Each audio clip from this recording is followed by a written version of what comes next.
Alrighty, well, welcome to this week's Talk or Ask Us Anything. As usual, it's been a pretty busy news week. Our first item of news was that waypoints are coming to Navigate, finally.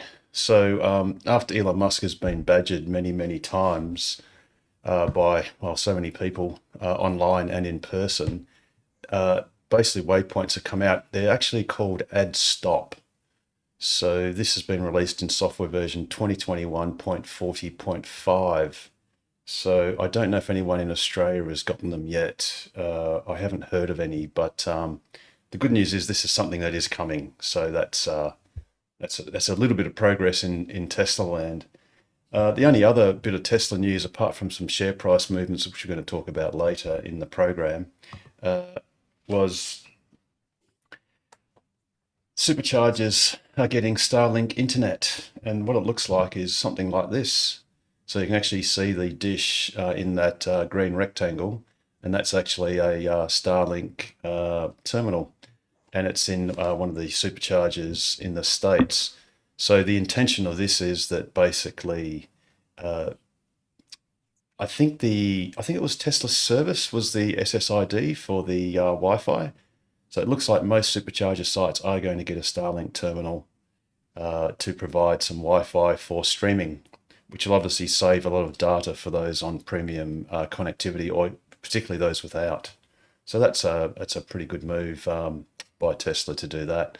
Obviously, with their sister company Starlink or SpaceX.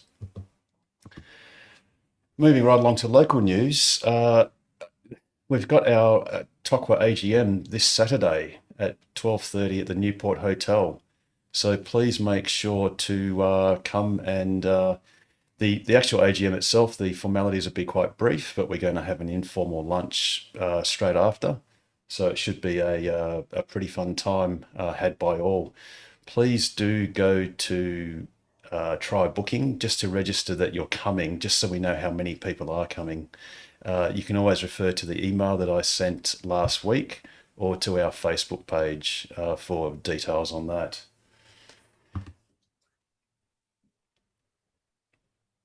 And then, of course, the last thing is, speaking of fun, there really is no time to die, and that is coming up on this Tuesday at the Galaxy Drive-In. So again, please register on Try Booking. I think there's a link on Facebook and also an email that I sent out. The Try Booking is just for an indication of numbers. If you do get there at 5:30, you'll get preferential parking. And I think the movie starts, Pete, is it about, I think it's It's about it's about 7:30? about between 7:15 and 7:30. Now, I've been at these movies a few times before with the kids and a couple of times with Tokor as well. If it's a fairly recent and popular movie, you'll find there'll be people lined up down the street before the doors open. Now, the owners have been kind enough to allow us to start coming in from 5:30 onwards to try and get the best spots, but they can't prevent the public from coming in as well. They can ask them not to park in certain areas, but they can't, prevent them from coming in if they're there already. So the earlier you can get there, the better, basically. So 5:30 is when we'll actually start driving in.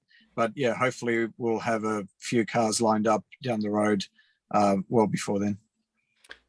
Yeah, cool. That'd be awesome. Um, Now, at this point, it might be a good idea to quickly go to anyone that is new to ask us anything.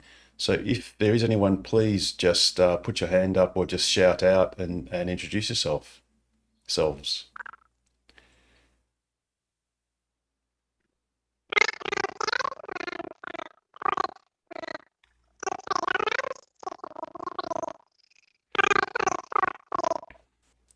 Hi, Gary. I don't know. Is that garbled for everyone else? It is. Yes, it is. Oh, Yeah, okay. he sounds Apologies, like a little chipmunk. Gary. You've got an audio issue, um, which is something I've had a lot of for the last week. But yeah, if you just try that again, It sounds like the TARDIS from Doctor Who. it it does. While Gary's sorting that out, is there anyone else that is Kelly's Kelly? iPhone has got their hand up. Yes, Kelly. Oh, yeah. Hi, Georgie here. Um, sorry, Oh, I'm Georgie, using sorry. That's all right. I'm using my iPhone and I'm not used to the abbreviated instructions on here, so I'm trying to work it out. Yeah, so I bought my Tesla in August, but it's the first meeting I've tuned into, so thank you for Fantastic. offering this. Yeah. Welcome. So that's welcome Georgie on Kelly's phone. That's cool. I'll just remember that. Kelly's my surname. Yeah. Oh, sorry. Apologies. Sorry. Yes. Cool. That's all right. No, can I ask a question now or do I wait? Oh, look, let's go and throw straight to a question. Might as well. Sorry, it might be a basic question, but it's just plugging in. Like I'm going away this weekend, and I'm going to plug into a friend's home electricity. Just I know he'll be thinking, "Gosh, how much is this going to cost me?" So if I've got half a tank to fill up, what do I vaguely say is the cost of that? Well, half a tank is about 25 or 26 kilowatt hours. So let's call it, say, 26 kilowatt hours multiplied by 29 cents, or let's say 30 cents. So it's $7.80, Okay. $7, $8. Yeah. For half a charge. The But car will Georgie, actually go. Georgie, that would take roughly about 10 hours on a standard home outlet. So, it will charge roughly at about 2.4 kilowatts per hour. Is that roughly about right, Harold? Yes. 15 kilometers an hour you get, or 10 amp. Great. Just smile at the service stations as you drive past them at nearly $2 a gallon, or a litre rather. Yeah. My calculations show that I'm spending 6 cents per kilometre, paying at the RAC charging points around the countryside. If I was driving an ICE, it would cost 15 cents a kilometre. So I'm 2.5 times better off. Yes, absolutely. Absolutely. And Gary, that's probably the top rate too.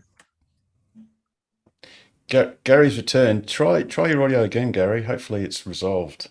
Yeah, hopefully it's okay. I've had this problem before. So is that clearer? It's all good. Much better.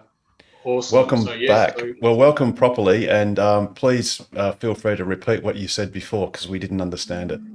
Yeah. So look, I jumped on and joined the Owners Club a few weeks back. I've ordered a red M3 long range, which is due for delivery somewhere between the 4th and the 18th of December. I believe those things can shift. I see Mark laughing there. I'm on the same delivery date. Don't know when. Oh, mate, I think there's a lot of people have got that delivery date, so we'll wait and see. But just a bit of a backstory. I was down in Fremantle about 6 weeks ago on a weekend, and some of the Owners Club guys were there, proudly showing off their vehicles. I'm looking to retire shortly. I think, Nigel, you were one of the guys I spoke to. And just sort of sparked a bit of interest. And I had planned on, I'm looking to retire in 6 months.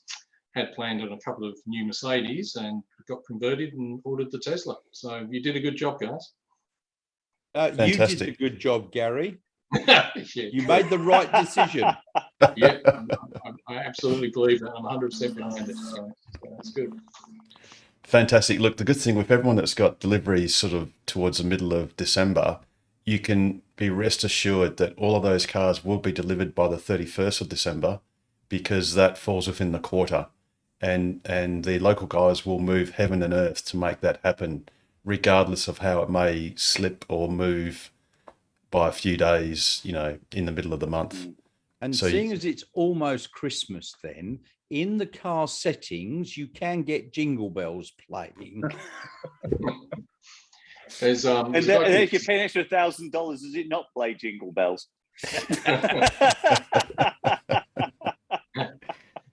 Interesting. There's a guy called Xander who set up a separate messenger group for people with deliveries in December. And somehow, I think it's called Vida is the application. They're able to track the vessel that the vehicles are on. So apparently That's Feeder Prime. Yeah, Feeder Feeder Prime. Prime has Yeah. tapped into the ship's manifests and so on. Oh, Right. He's got a website, but he's most active on Twitter usually. Right. and I believe he actually. You've got to have a VIN number, and there's a small monthly cost for the service. That's right. There's like a Patreon. I think it's via Patreon that you can subscribe to basically have your VIN tracked very closely. But clearly, all of those cars are coming on the same ship going to Fremantle. Well, it's already landed. I think has it actually landed yet? I think it has. So I spoke to the guys at Tesla only last week, and they said that the 800 to 900 car boat load is being expected. It's been delayed now. It's being expected either the last week of November or the first or second week of December. So they're going to be under extreme pressure to deliver 800 to 900 cars within a few weeks. So yeah, they're going to be basically getting them out the door very quickly. Yeah. There's nothing like a deadline to focus the mind. Has anybody like me and work on a deadline? Has anybody got any thoughts around? There's obviously a lot of focus, and the federal government's sort of chucking in a heap of money around EVs and the whole thing.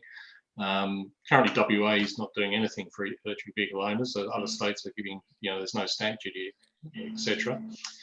Has anybody got thoughts as to when that might happen in WA, if at all? Well, the only thing that's happening in WA is the state government have put $21 million into some charges to go from Kununurra all the way down to Esperance and out to Kalgoorlie. And that's basically 45 double stations they're going to put out. They're all 160k apart, aren't they? About 200 on average, yeah. But it's not the full 21 million that's going towards the charges. It's roughly about 19 odd million of that. There is that big gap from Esperance to the South Australian border. But yeah, we had that drive at Dowran, and good news. The petrol station owner, the roadhouse owner that owns 3 of the roadhouses in that gap, has now agreed to house John Edwards's biofuels, the vegetable oil, used vegetable oil charges. So that's good. But even that is, not due for completion until 2024.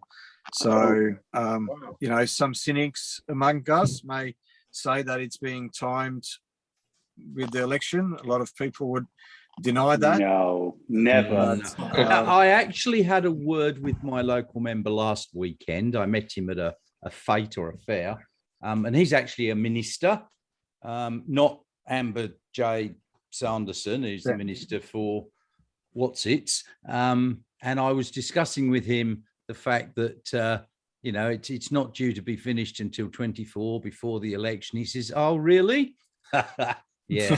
And I said, and 21 million of which some is going into some other stuff and not the actual charging units. And I said, back in 2018, Prof. Brownell did the study and said the cheapest to do it is 23 million in 2018. So by the time you get it done 6 years later, you're getting closer to 30 million to do it on the cheap. And he says, "Oh, I better have a word with Amber Jade about that. And if we can find another 10 million, we'll stick it in." And I go, "Yeah, can I have that in writing?"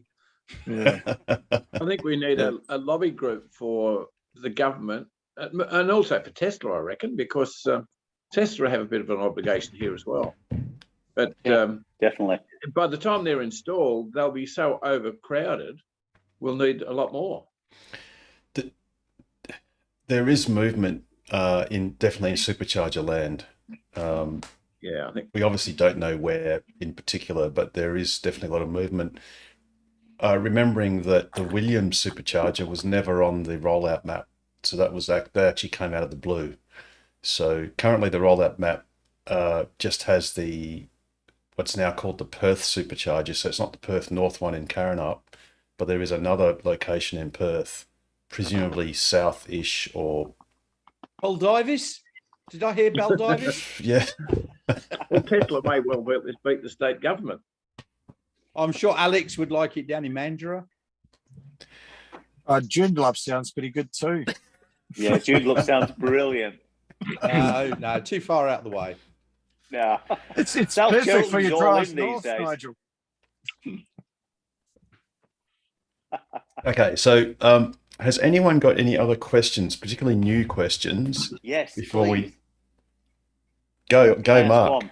Yes. Just a quick one. I'm, as you know, a newbie, so I'm not. I'm on that ship that's coming in, supposedly coming in, and I just realised that it doesn't come with a spare tire.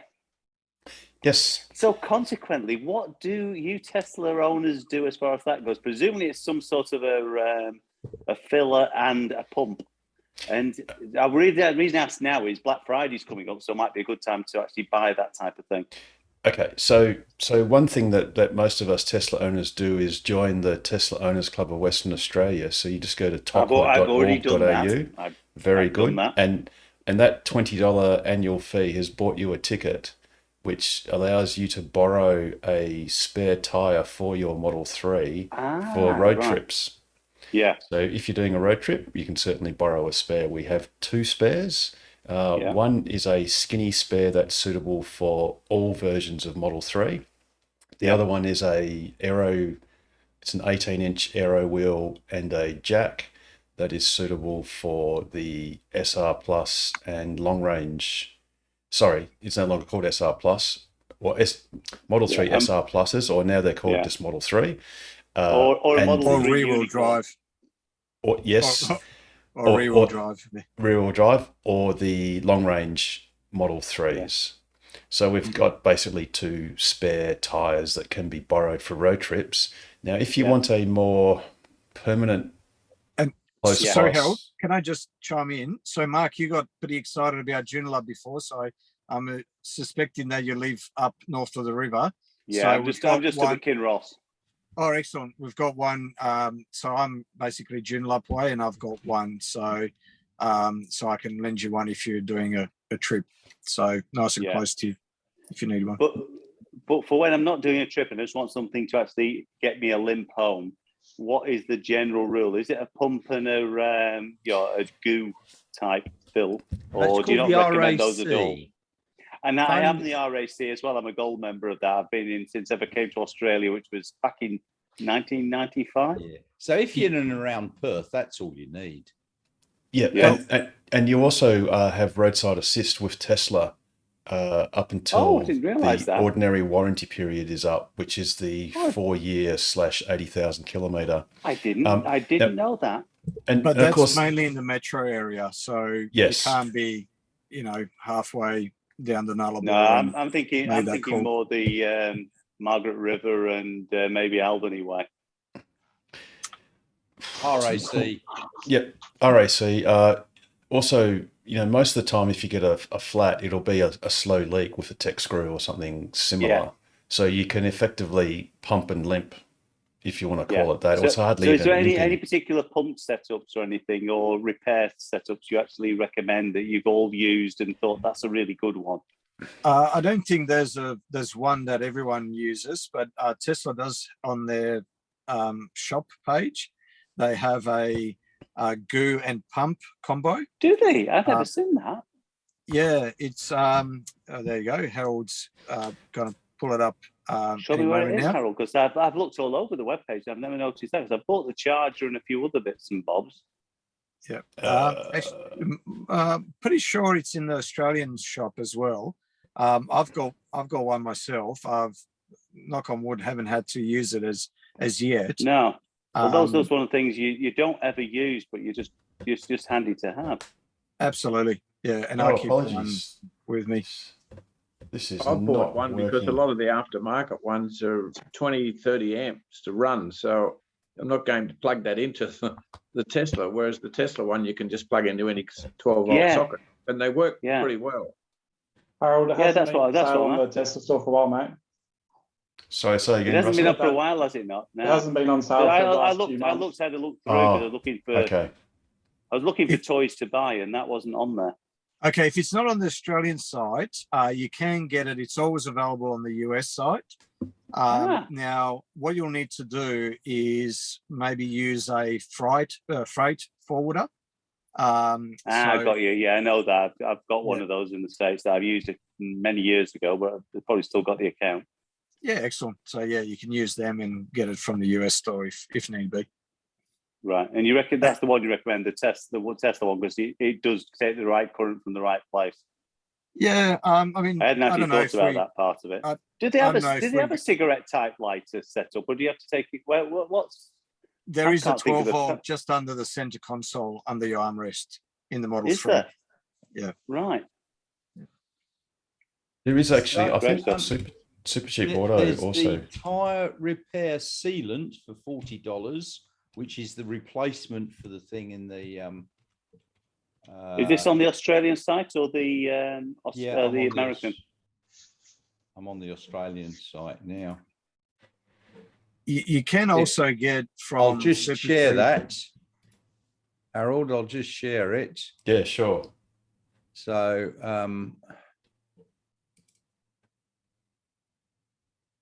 where's it gone? Can you see it? I can see it. Yeah. Yeah. So there it is. That's the tyre repair sealant, which is a replacement for the kit thing. Yeah, but the actual kit doesn't appear to be there that goes into. Right.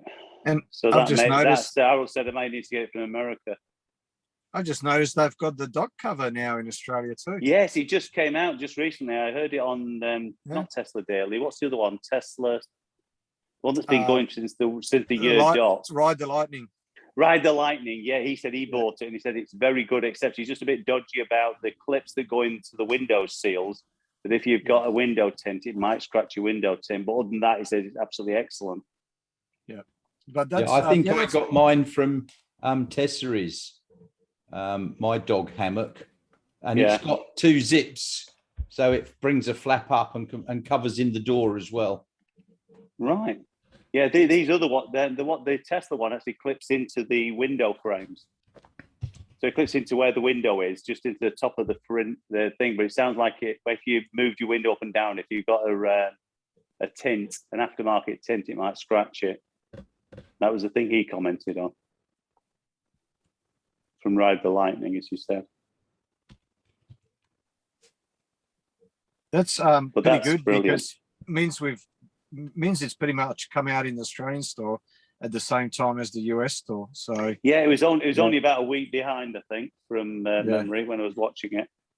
Yeah. So this is the Tessera's thing that Nigel was referring to. I've got that one, and it's very, very good. I had a little cheapie for $10 from Kmart or whatever it was, and by about the third use it had ripped. And this one I've had for a few months now, and it's proving to be very good. And you can, as you see, that 49. Is that Australian or American? That's 45 Aussie. Yeah. Aussie, bloody hell! Yeah, because that's a Australian website. So yeah, I haven't actually seen that website. Yeah, there's actually 2 Australian ones. There's this one, Tessera's, and there's one called Tesloz. So TSLOZ. Right. I've used both. Yeah, I've used both of those 2 plus the 2 Tesla sides plus other American ones as well. Yeah, that's what have you got there, Harold? Sorry, that's Tesla's. Don't forget AliExpress and Amazon as well. They got some good stuff. Especially if you want a yoke. And that's no yoke. You've got to be yoking, Russell. You're just a bunch of yokers. It's not the steering wheel I want, it's the tyres. There's no way we're going to make any yokes about that. It's just not worth joking on about. No, it's not. No. That is absolutely excellent, Harold. Well done. No, and that's half. That's not only half a steering wheel. It's half a joke. I know. Well, that's right, and it costs twice as much for half a steering Twice as wheel. much, yeah. And you notice in the lower left-hand corner of the screen, you've got to be listening to 720 Perth ABC radio while you're using the said yoke. Those yokes, they haven't got the touch sensitive controls either side. They've actually got the old rollers, haven't they?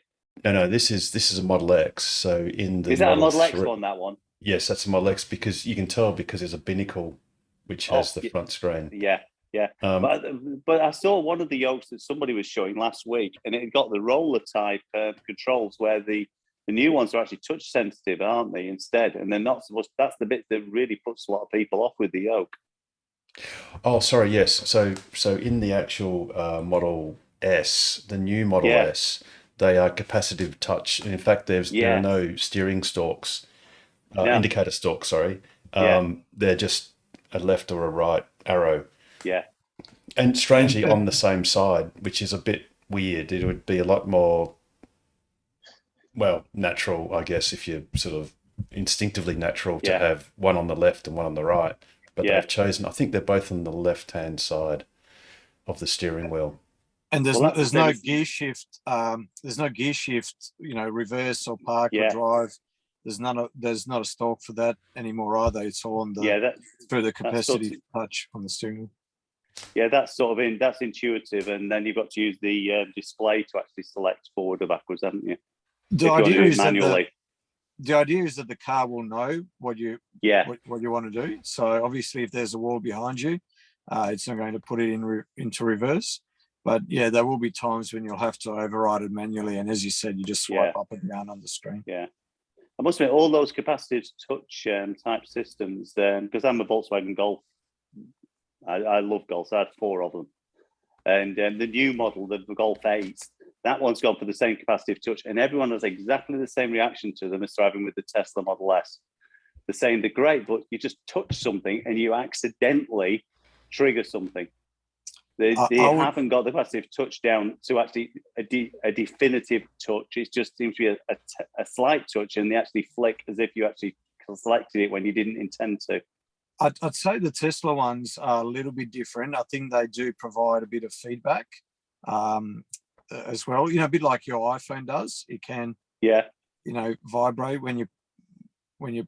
So yeah, I think you might find that Tesla ones will be a little bit different from the Golf ones, but yeah, similar. Oh, they will be different, but they seem to have the same sort of issues. Possibly, yeah. Yeah, because no one seems to like those capacitive touch ones. Probably whatever you're used to at the end of the day as well. It's a learning curve. Yeah. How are you going with yours, Harold? You pretty happy with it now? Yeah, it's pretty good. I'll just try and bring it back up again. One issue with it, which I can show you, is that you can see this is the center line of the steering wheel. So all the weight is basically in the bottom. So when you turn it clockwise or anti-clockwise, it then becomes a bit weighted while it's sort of at that 90-degree turn sort of point. So in a sense, it's slightly unbalanced. So when you're turning it, it's not like a wheel which is obviously balanced, and you have a smooth resistance. You're sort of almost fighting gravity going up, sort of. Which I don't know if the Model S and the new Model S and X yokes, if they're actually higher up, if they're more central to the actual shaft, or whether they also are bottom weighted. I just don't know. So it's a slight sort of unbalanced feeling.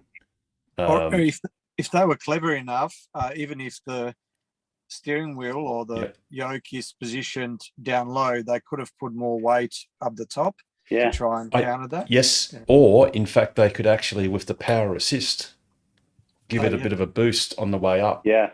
So there's less resistance, sort of, to make it smooth out, because it knows the angle of it and knows its predicted torque. Good point. So being an aftermarket one, obviously, you can't do that. So Yes. So, and in fact, on mine has a special case because all of this, all the silver outline that you can see, that's all part of the original steering wheel. So that actually comes out of the steering wheel and gets donated into the new yoke. So That's very obviously clever. there was a limit. There was a limit to how high this could be because of this section here. Yeah. So if this was sort of a little bit shorter, then this entire part here could have gone up to there, and then perhaps this could have gone up higher. So it your would have been yoke isn't a full steering wheel; it's only a part steering wheel. yeah, I paid a ridiculous amount of money for not even a whole steering wheel. That's very clever though, because that means there's no safety issue with the airbag, which I thought there would have been. I thought you were actually doing the whole thing, and it was like another airbag. No, in fact, this is the original airbag, and all of these controls are all original. So in essence, that has not been modified whatsoever. It's just the outside bit. That's brilliant. I didn't even know you could do that. I thought that was all part of I thought it was a full unit. And I must admit, having seen certain YouTube videos where people deliberately set off steering wheel airbags, and they launch all sorts of paraphernalia and meters into the air. The horrendous going off. As I was unplugging it, I'm sort of like facing it away from me, unplugging the loom to it, thinking, I hope there's I would too. I hope there's no static or anything like that. Back in the UK, I used to work for British Aerospace. Yeah, on the Model 3 yoke I got, all you had to swap over was the airbag. Everything else was included. So complete set of controls, everything is just the airbag. So I dare say, Barry, that in the Model 3 versions, the airbag is a eminently separable part, easily separable. Oh yeah, absolutely. There's just two clips. You put the two holes in the side, and you push two Allen keys or something like that in through the holes. That unclips it, and then it just pulls out, and you unplug the plug, and then there's another plug which does all the controls. You then take the old one off, put the new one in, plug it back in, push the airbag back in, which is just literally just push it like you're pushing a horn, and that's it. That's all there is to it. So Barry, how long have you had yours in for? Roughly the same amount of time as Harold, actually. So what, two here's your segue, Harold, 2 weeks. How do you think all that This is quick on the trigger now, Harold. Jared's happy. When you're going to be finished here? 2 weeks. How long will it take to put this place together? 2 weeks. I do get the permits. How long will the job take? 2 weeks. 2 weeks? 2 weeks? You sound like a parakeet there. 2 weeks? 2 weeks? Well, 2 weeks. It's amazing. Amazing. Yeah, so it'll be absolutely love it. I haven't noticed it being heavy on when you turn it on the side. It's really comfortable. It really seems to open up the space in front of you. And I find when you're in auto cruise, it doesn't nag as often about holding the steering wheel because I guess that weight is actually affecting the nag. So all you got to do is just rest your finger on the bottom bar, and it very rarely now complains, oh, you're not holding the steering wheel. Do you have any issues at all in a smaller space, like in a car park, trying to do a turn and every now and then trying to grab the top of the steering wheel and grabbing nothing but air? You don't have that? I haven't. Yeah. I tried before I fitted it. I tried driving and concentrating on not holding the top of the steering wheel and on the original and failed sometimes. But since this has been in, no, I don't find that at all. I absolutely love it. Yeah. And Barry's yours the Huncho one as well? No, it's not. I got mine from AliExpress because I'm a cheapskate, like Richard. Right. But it's and it's a slightly different shape. The Huncho one, the trapezoid, is a bit larger at the bottom. Well, they do a trapezoid or an inverse trapezoid, whereas the one I've got is very slightly curved, so it doesn't stick out as wide at the bottom, but only fractionally. Yeah, I think only their mother could tell them apart. What sort of money is that? It was about 700. So not cheap, but it's not cheap. And the hand shows, quality wise, they've done a good job. Yeah, hand show one's about 1,100, and this was about, I think it might have been 799, to be honest. Yeah. But the quality, you can't tell the difference. Yeah, I was a bit concerned that like the control buttons would be slightly different, but in all honesty, you can't tell them apart. I read somewhere that they actually take a genuine Tesla steering wheel and modify it. So all the center section is actually genuine Tesla. Whether that's true or not, I don't know. But given the quality of it and the fact it looks absolutely 100% the same, I would be prepared to believe that. Next time we have a meeting, I'll have to have a look at that. This is a Model X, so it's slightly different. But as Barry was describing, there are basically two plugs. Yeah. One's for the airbag, where your one's airbag for goes, the control, and then on the other one, it's got the same sort of thing. So it's got the two plugs. Yeah, and basically all the other things. plug the whole section in. All right, go. Is that they're doing pretty well price wise? Then, if they're modifying an actual Tesla steering wheel, you're not kidding. You'd think if they're getting it from Tesla, I mean, even if they're buying it in bulk, I'm not sure if they'd get any discount, but I mean, probably wouldn't be buying it for. What do you reckon? They might. Tesla may get it from an OEM of some sort. Tesla may buy it themselves, and they may be actually bypassing that part. Good point. I would think. Yeah, I thought if they are doing that, I would say that they probably are buying direct from the manufacturer rather than from Tesla. Yeah. Although Tesla does make a lot of their own parts, more than they make a lot of the stuff. Yeah, many. I mean, the seats are Tesla, so the sound system is Tesla, rather than Bose or something like that. So, but yeah, virtually nobody besides Tesla makes their own seats. Apparently, I was we are listening on a few podcasts, and it's amazing that they're doing a really good job. Just keeping all that profit in house, all that cost in house, anyway.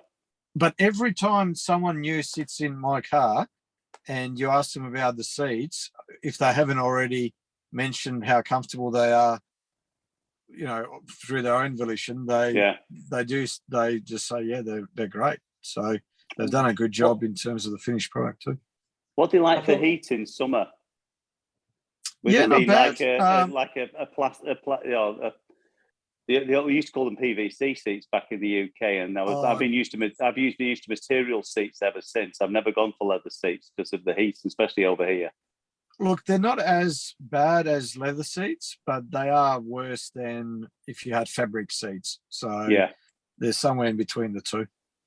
But you've got your keep the cabin temperature setting so that the aircon will come on and off to keep the cabin cool.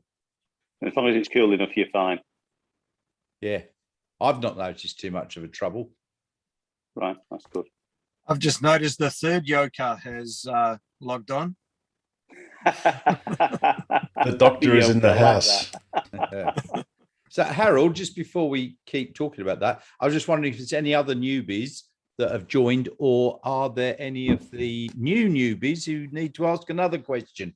Because we do tend to rabbit on and on and on and on and get distracted. And these No, we don't. No, sorry. We never get distracted. We're always on message. It's just that it's sometimes a varying message. That's all. But yes, anyone else at all that's got a question for now, please do ask away. Yeah, it's Gary. So it's just around sort of home charging. There's a few questions in one here, I guess. I was on the Facebook page because I was looking at the Gen 3 home chargers, which have just come back in stock. But there was a sort of general consensus that getting a 15 amp socket in the home would give, and this is sort of another bit of the question is, they were sort of saying about 25 kilometers per hour, but then I hear other people talking about kilowatt hours in terms of charging. So I'm a bit confused about how they actually line up. But what are people's thoughts about a 15 amp versus the wall charger? Look, it's a great alternative. Look, the average car in Western Australia travels 15,000 kilometres a year, which is 40 kilometres a day.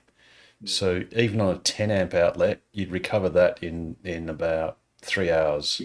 On a 15 amp outlet, so basically a 10 amp outlet, standard GPO, you'll get about 120 kilometres of added range overnight, at least. On a 15 amp outlet, you'll get about 50% more. So for most people, that is perfectly adequate for the time being, or even indefinitely. You can basically postpone any decision to buy anything bigger, bearing in mind that the Tesla's Gen 3 charger is $780. Their wall connector, it comes with a 7.3 meter lead, and that's a single phase or 3-phase unit. It basically does both. So plus install.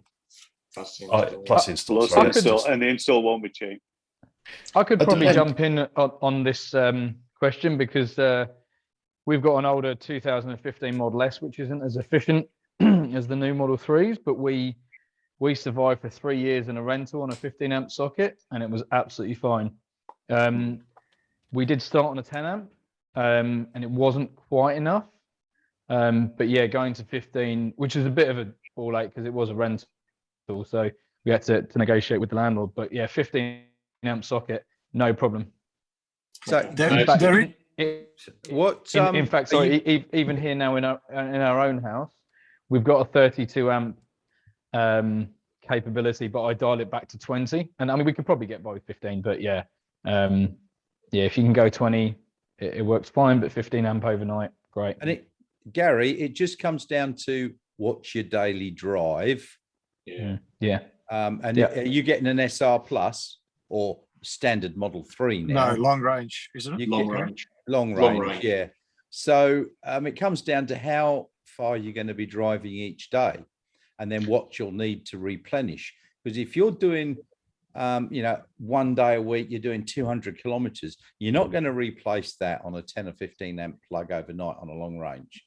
You're going to need the Gen 3 wall connector. But if you're only doing 40 kilometers a day, you'll cope fine, as Richard said.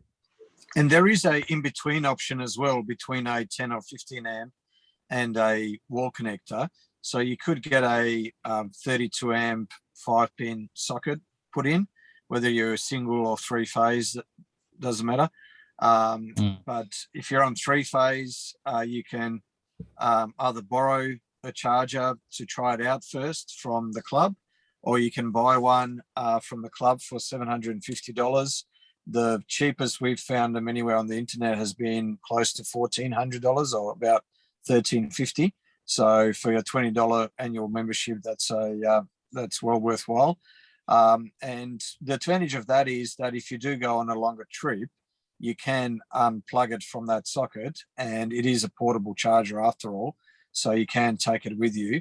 3-phase, you'll be able to charge at roughly about 70 kilometers an hour, or about 11 kilowatts, which is the same rate as the wall connector, which is not portable, the HPWC, the high-powered wall connector from Tesla.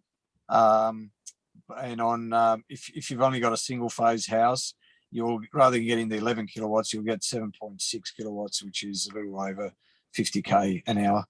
There it is there. There it is there for $1,280. Oh, okay. So that's the cheapest I've seen it now. Okay. So $1,350 was the cheapest before. Yeah. So you can get that through the club for $750, the exact same thing.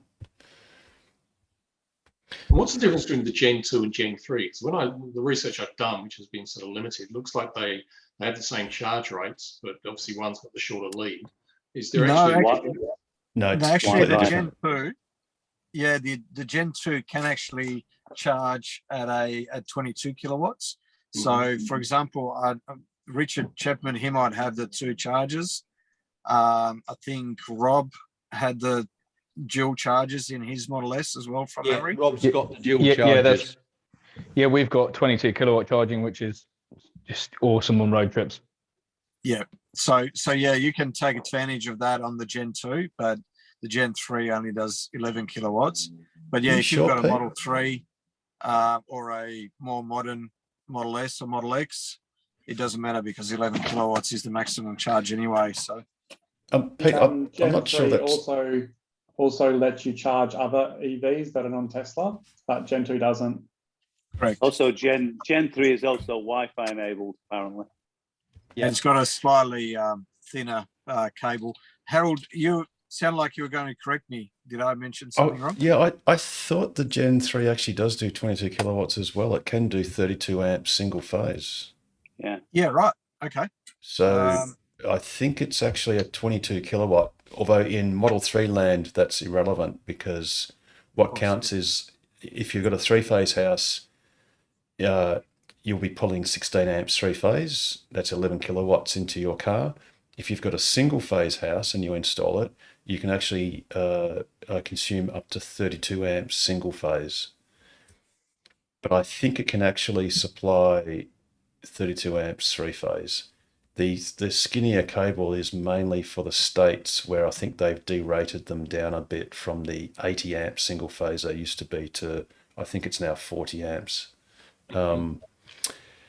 But since we're talking about chargers, one little thing that's good to know is if you've got a 3-phase house, then I highly recommend that you install a 3-phase charger. In fact, it's almost technically impossible to install a single-phase charger properly or legally in a 3-phase house. So if you've got a 3-phase house, 3-phase charger, whether that's a socket as Peter described with the portable charger, one advantage of that is you get to basically utilize the $750. It's roughly the same cost as a Gen 3 Tesla charger, but you get to use it twice. Once every day at home, and then on occasion, if you're going on a road trip, you can then, if you're not borrowing the same thing from the club, you can then take that with you for a road trip. So it doubles up as your daily driver plus your sort of weekender sort of thing. Although there is that slight hassle of having to remember to do that, to unplug it and take it with you. And also it doesn't have the push button charge port. It's not mainly the charge port opening because you can just push on the charge port flap to make it open. The main thing is when you want to disconnect, when you've finished charging or you want to unplug, with the portable charger, it hasn't got the standard sort of RF transmitter in the head. So you then have to go to your app and tell it to unlock, or have touched unlock on your touchscreen. Or if you have a remote, if you've... Go, Pete. Don't you have to do that with the HPWC as well, Harold? No, because the HPW, the high power wall connector, has a push button on the head.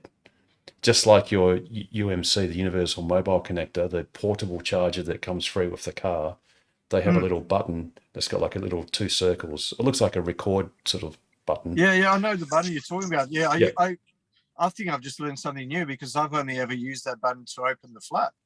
I didn't realize you could press that to disengage. Yeah, I would always be going into my app. How long have you had your car for, just Pete? press that button, Pete, and it will stop charging and unlock, and then you pull it out. My God, I've had my car for 2 years, and this. Well, there you go. You learn something new every day.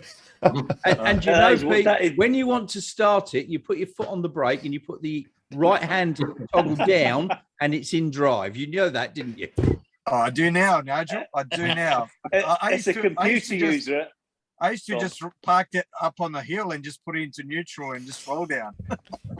As a computer user, I always used to go back to the Idiot's Guide, and it's amazing. You read through an Idiot's Guide and you think, I've forgotten about that, or I didn't even know that, because it tells you things you just forgotten about or never used because you're just so used to using a thing for so long. I think It's Mark's great, just these called, sort of things.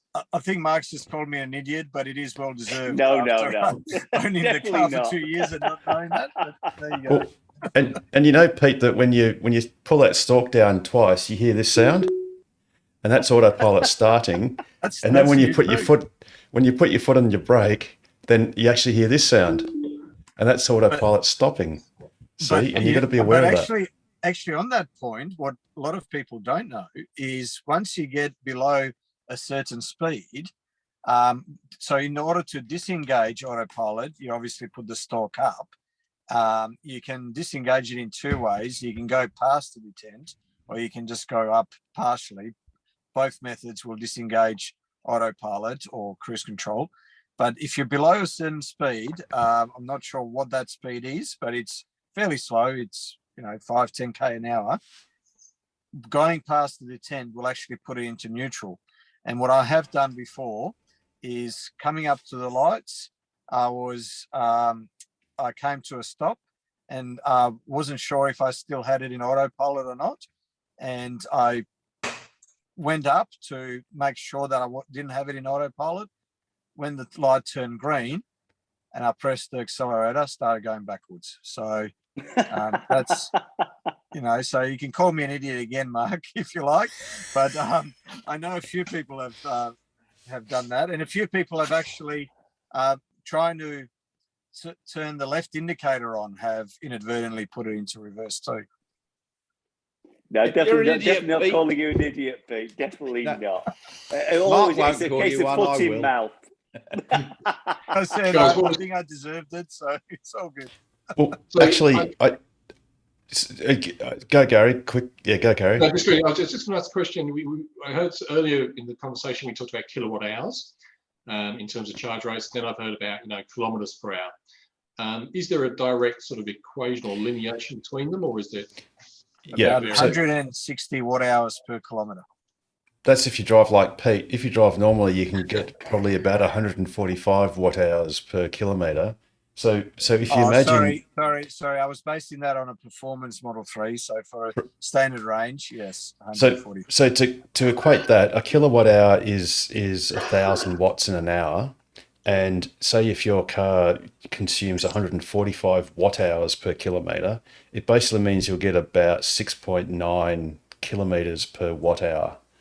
So if you put in 2.4 of those kilowatt hours, which is a 10 amp plug, then you'll get about 16.5 kilometres per hour. Although you don't quite get that because there's some charge losses, efficiency losses. The whole system's only about 90% efficient. So kilowatt hours is equivalent to, let's call it litres of fuel. That's sort of the fuel analogy.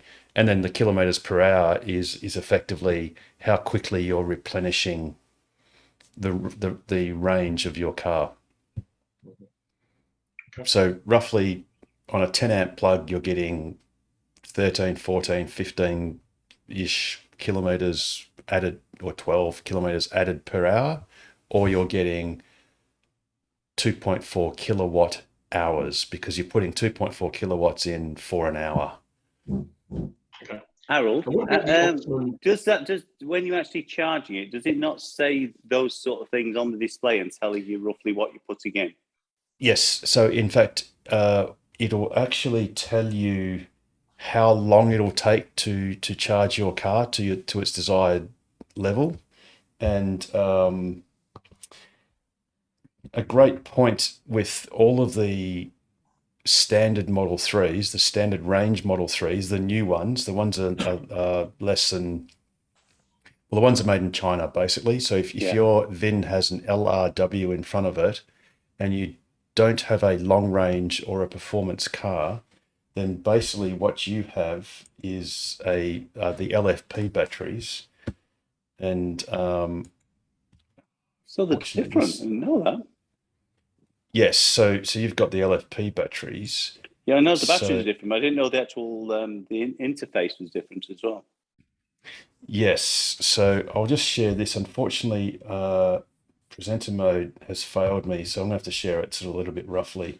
But when you go into your charge if you go into, whoops, sorry.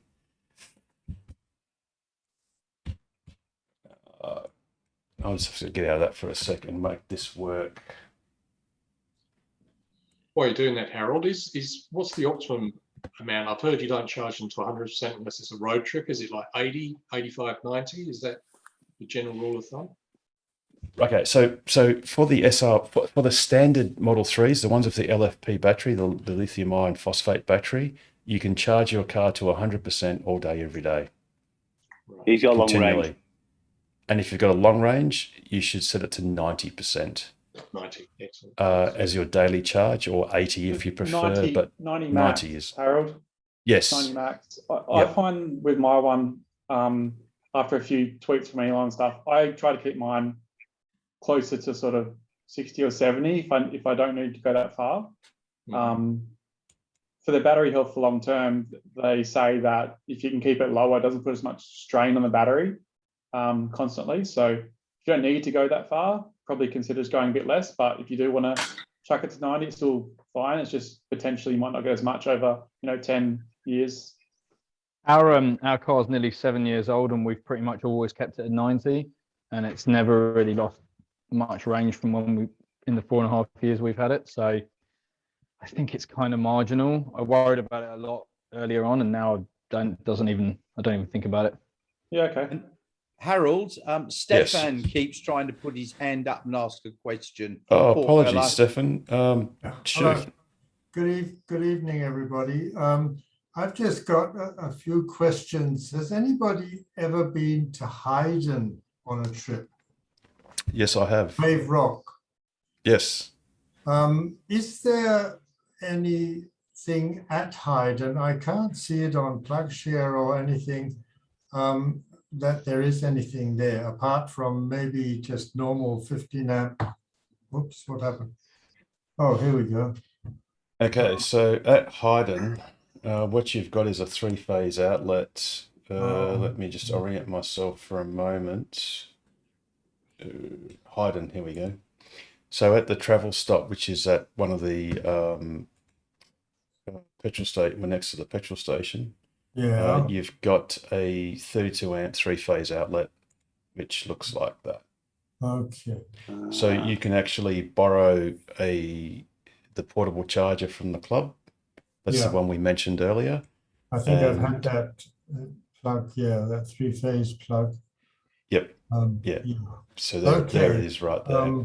All right. So that's at Hayden, and then on the way to Hayden, you've also got charging at the Corrigan Hotel. Are those Gen 2 or are they Are they all 3-phase as well? Actually, shouldn't that be Brookton? Why? Oh, I think Brookton's gone, Harold. Last time I was there, I don't think it worked. Right. Yeah, but actually, it's not necessary because Hayden is only 316 kilometers, I think. Yes, actually, no. Sorry, Pete. Brookton is there. It's a Type 2. It's at the Brookton Roadhouse. I've actually used that quite recently, very recently.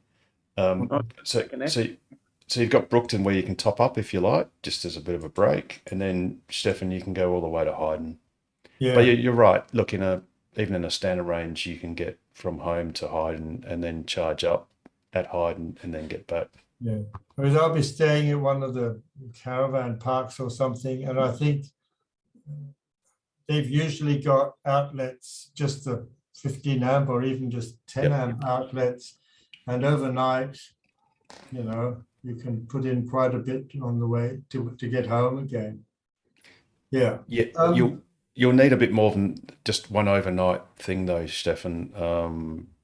I won't be traveling much there. You see, there I only go from caravan park out to the airfield or whatever they've got there. So that's not very far, I don't think. Yep. Yes, but are you staying more than one night?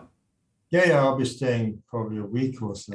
Oh, well, it'll be fine then. Yeah. No, totally fine. So I've got, overnights. I've done that at Southern Cross and so on. The other thing is you recently put something on about the film that's happening at the cinema in, where is it? No Time to Die. No Time to Die, yeah. Now, I ordered a ticket and got one. But what surprised me is it didn't cost anything. No, so the purpose of making the booking is just to indicate to us how many cars are coming. But what you actually do is when you get there on the evening, you pay the $22 to the attendant as you go through the gate. And that is just for the car, isn't it? It's not for. Yes, and it's not like I think we mentioned this last week. It's not like the good old days when as a child I used to have to lay in the back sort of footwell of the HR wagon, and my father would put a blanket over me, and I'd have to be very still as he drove through through the gate. Yeah. Because I used to get charged per head coming in each car, but now it's just a $22 fee for the whole car. So you could have five people in your car, and it will cost you a whole $22. Fantastic. Okay, well, I've booked that anyway. Something else that might be of interest, maybe you all know about this. Model 3s have had some not upgrade, but some minor little problems fixed. And the guy came out today and did these modifications. Later in the day, I was trying to, and it took all sorts of stuff apart. Later in the day, I was trying to look at some YouTube, and it didn't work. And I thought, that's funny, a couple of days ago, this was working. So I thought, what has he done? Anyway, I found out that apparently since one of the last updates, a few people have had this problem that theatre doesn't work. So you can't watch YouTube or Netflix or anything. And do you know the solution to it? It's very strange. I rang up Tesla and she said, oh, I can probably fix that for you. So she asked me to go into the car and change the language. And I changed it from English, what it was, to French. And then it does a sort of a reset and you go back to English and suddenly it works again. And that's the fix.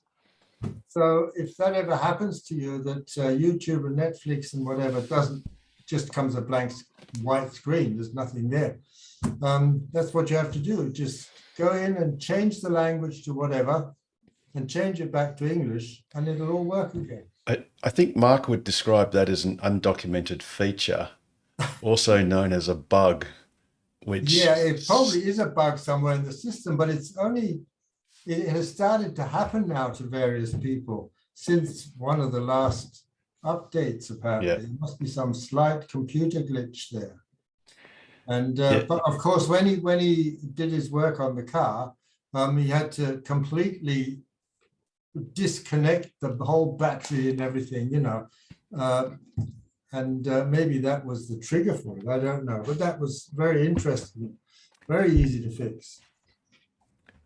Yeah, it is interesting, quite scary, some of the undocumented features you get. Go, Jared.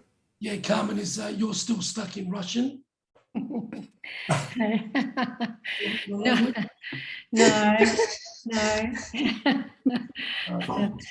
No, but no. Good evening, guys. Hey, if the I was listening to the wall chargers.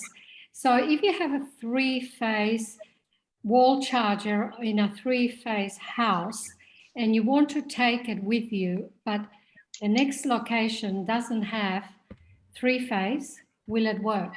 Yes. So the great news is you can take that, if it's a Tesla 3-phase wall charger, you take it to your single-phase house, you have the electrician install it as a single-phase appliance, and then what it will do is, rather than supplying 16 amps 3-phase to your car, it will supply 32 amps single-phase. Okay. So your charging rate will reduce from about, in your car, Carmen, it will go down from roughly 75 kilometers per hour to about 50 kilometers per hour. In the newest Model 3s, standard Model 3s or long ranges, it'll go from 83 kilometers an hour down to probably 60 odd or high 50s if it's a single phase house. So it's not a big compromise, but the good thing is the equipment will work just as well. Okay, but you can't take it as a portable for a trip. Well, you can. And people have. And I personally know of 2 people that have done so. They've taken their charger for a trip, and during that trip, their charger has failed because it's not really built for the vibration and being traveling around in the front or back of your car. And also, it probably has to be done by an electrician. Otherwise, I'll call Jared. Carmen, you should wait for the Generation 5. Okay. There's a Gen 5 coming out. It's basically a 30-meter lead, and you just plug it in at next door neighbour's house. Are you still in hospital? No, I just got a sore throat. Okay. So I've been doing all this 0055 number work. Okay. You're supposed to be a good boy and do as you're told by the medical. I am. I'm back at home, but yeah, my throat's still sore. Oh, not good. Yeah, thanks. With that outfit, Jared, I thought you were in the slammer, mate. I thought you'd been locked up or something. No, I'm applying for a job on the with the M&Ms. M&M. Yeah, that's a look. Actually, I thought you meant the new wiggle, mate. The new wiggle. Yeah. The and orange have you wiggle. guys discussed? Sorry, have you guys discussed all the chat in the media about the charging, the batteries? That's just not going to happen, Carmen. It doesn't happen on Teslas. Okay. It is AEMO's dream that would happen. Nissan with their second generation Leaf do offer that ability. I think the charger that facilitates that costs about $9,000. Mm-hmm. So that's a rather expensive addition to the cost of the car itself. The biggest issue and look, it's a great concept, but the biggest problem is that you're using your car as stationary storage for your house, which is great. But any battery that's on wheels is the most expensive form of storage that you can buy. Stationary storage, as in stationary batteries, are vastly cheaper than car EV batteries. So economically, one problem is if you use your house to basically draw power from the car, there's a couple of things. You've got to decide how much to draw down compared to how much you want to drive the next day. But even if that was all okay, you're adding cycles, charge and discharge cycles to that car, and that's basically shortening its lifespan. And then the cost to replace the battery is significantly more for a car than it is for a stationary storage battery system. So it's not really economically viable. No. I mean, to be honest, storage batteries available now. There's been a couple of reviews by media, and they're saying that none of them work efficiently, including Tesla. yes. So at the moment, battery storage is not economically viable for individuals, for homeowners, if you look on the raw economics of a return on your investment. Mm-hmm. But obviously there are many more returns on that investment than an economic one. Mm-hmm. You know, you can there's an environmental return, there's the satisfaction of basically keeping the solar to yourself and using it yourself. Mm-hmm. And effectively not sort of touching the grid in any meaningful way, but it's not yet economically viable, as were solar panels 20 years ago. No one got solar panels because you were going to ever get your money back 20 years ago until there were rebates and high feed-in tariffs. Now solar is solved. It's a no-brainer, almost regardless of how you use it, even if it's inefficiently. Batteries will do the same thing, but not yet. But yes, as we get back to what we were saying this in the start, vehicle to grid or vehicle to home is the basically the wet dream of AEMO and Western Power and the the energy networks, but it's just not an efficient way of using your car's battery. And I did see Alan Kohler quite cheekily say that, well, with EVs, what you do is shopping centres are basically offering power for nothing so as to entice EV owners to go to their centres. And then what they could do is fill up their cars, take them home and provide their house with free electricity. And he basically said that that's what everyone should do and it'd be great for everyone. I mean, of course, if something is for free, someone else is paying for it. Yes. And it just isn't going to work. But it was a great one-liner. The new Ioniq 5 and the EV6 that's coming up from Kia and so on have all got vehicle to load. So they got a plug. And so you can run your camping oven or, when you're camping, things like that. Now, that I think is quite a useful thing, not necessarily running your house. Yes. But you could run a extension cable in to power some lights or whatever. But just wish, Nigel, you and I. There's a 12-volt socket in your car. Yes, there is. Run an oven. Yeah, run a little pie oven, run a little heater box oven. Can't you just run it through an inverter, Nigel, and boost up a bit? Sorry? Can't you just plug it into another inverter and step it up and get some more power? No, I don't think you're about to suck much current out of a 12-volt lighter socket. You can do about 120 watts. Exactly. But yeah, sorry. So Pete, you were going to say something? I know. Nigel and I were both looking at the Ioniq at iDrive, and it had the device plugged in that would allow you to plug in another load, but it stuck out of the charger by. It was almost a foot. It was, almost a foot. And it just, I don't know. If you're camping, you got kids running around, someone trips over or someone, and there's your charging gone on a camping trip. So, I just think they could have thought that out and engineered that a little bit better. But it's great that they offer it. The Ioniq 5 doesn't have an inside socket. Some of them do. I think the EV6 has got an inside socket between the seats. So between the two front seats, it's at the back. Yeah. Yeah. And so this is the setup there. Yeah, Pete, that photo is taken from a clever angle where it doesn't really show you how far it sticks out.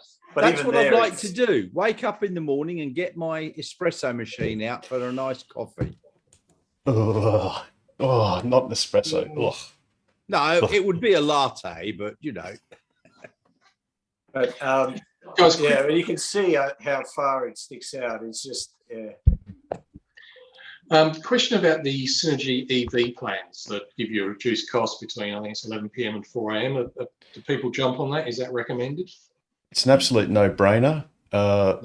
Be aware at the moment we are talking to Synergy. A couple of people have had some bad experiences if they've been on solar, but let's just put that aside for the time being. If you're on a standard L1 tariff, or I think it's L1 tariff, the 30 cents A1 tariff, roughly 30 cents per kilowatt hour.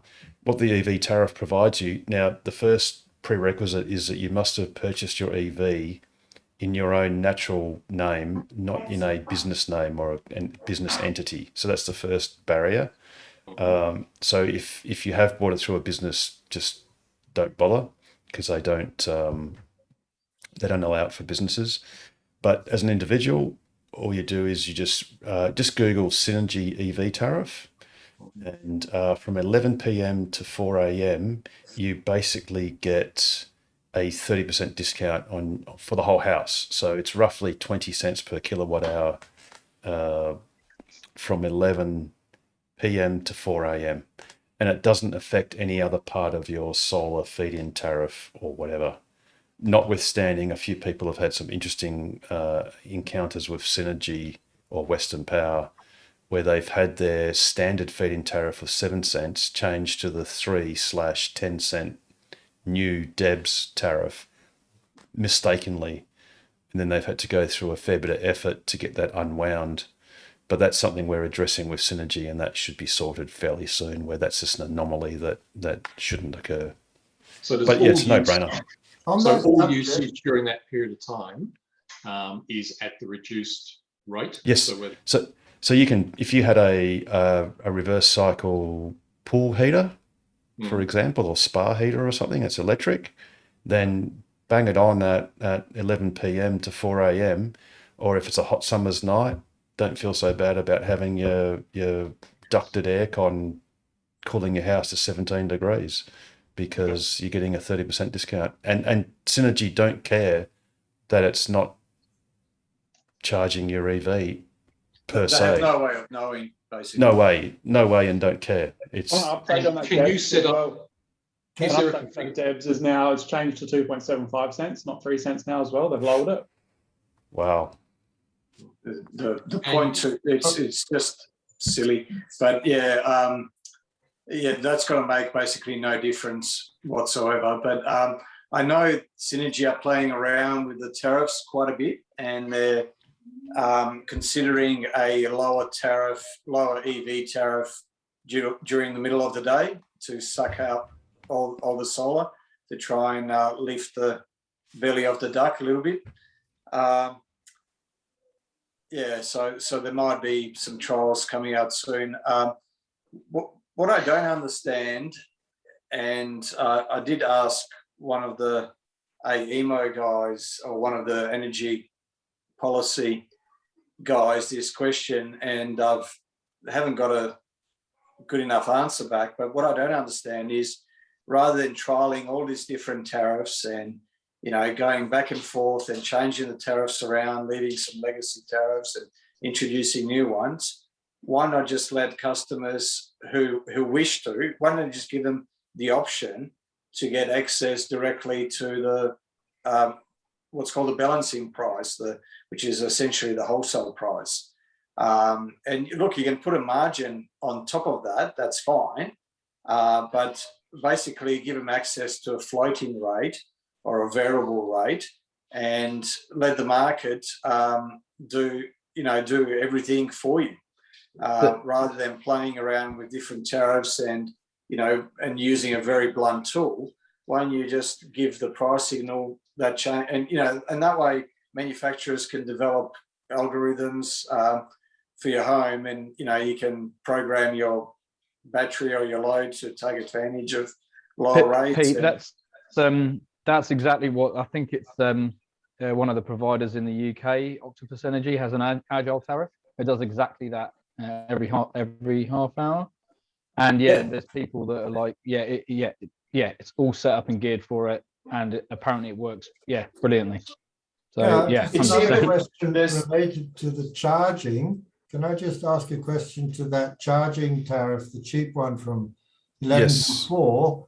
Does the Tesla have the possibility of, I've tried this, to program it so that you don't have to stay up until 11 to switch it on and wake up at 4 in the morning to switch the charger off?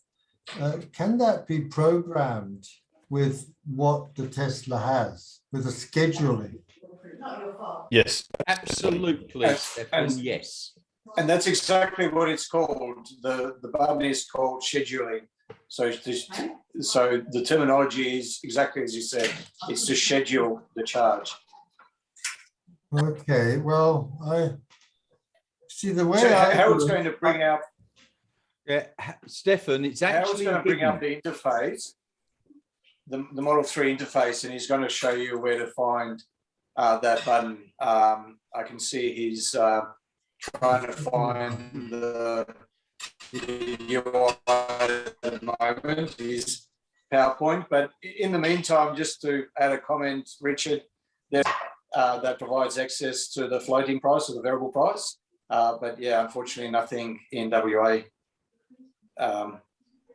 As yet.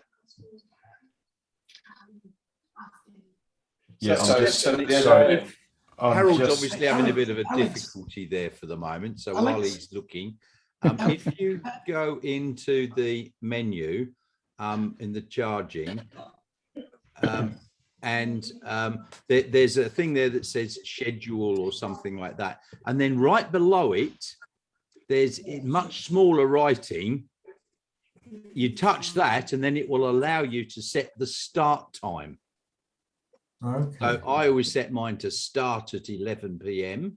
or 11:05. And then it will keep going until it reaches your set limit. So if you're at 20% and you think, well, I need 5 hours worth of charging, that will get me to 75%. That's what you'd set it at, and it will then automatically stop.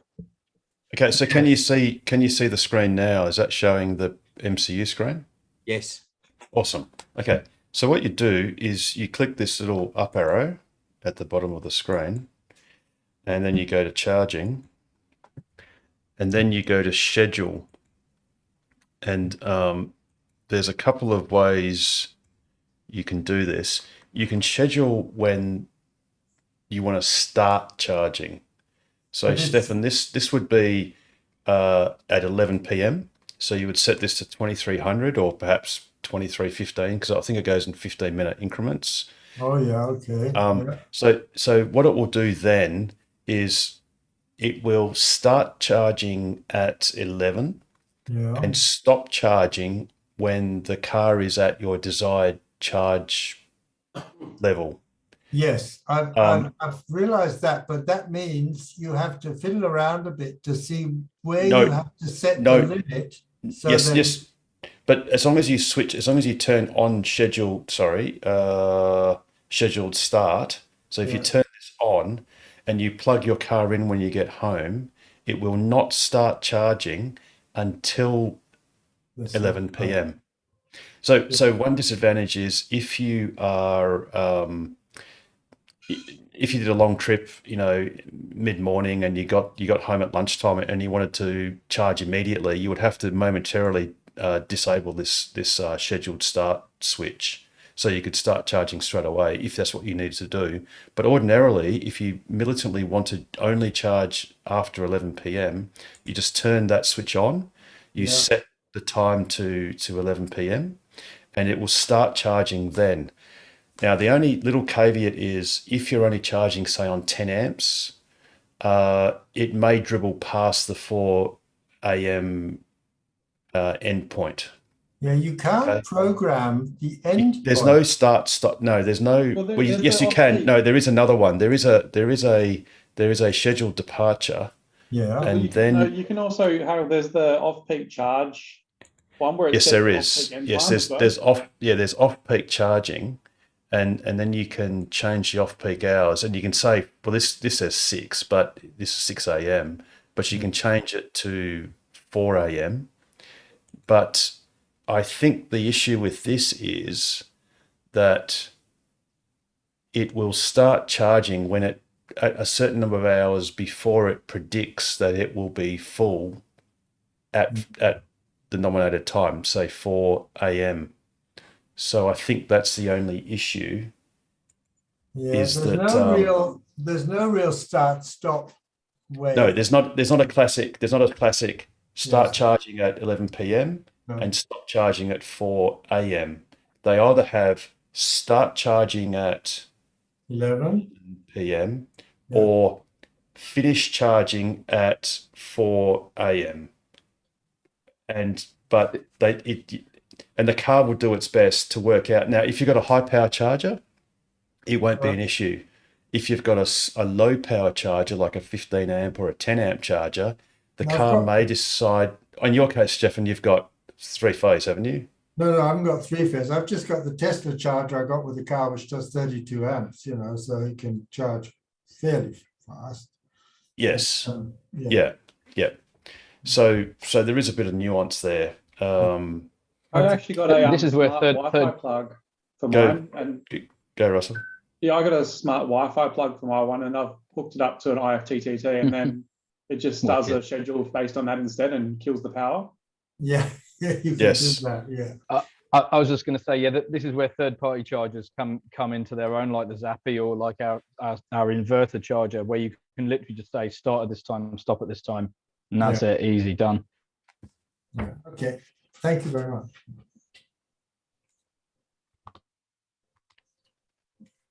Guys, just a quick question about apps. I've got ChargeFox, there's PlugShare, and then there was the latest one, which was UWA Smart Charge.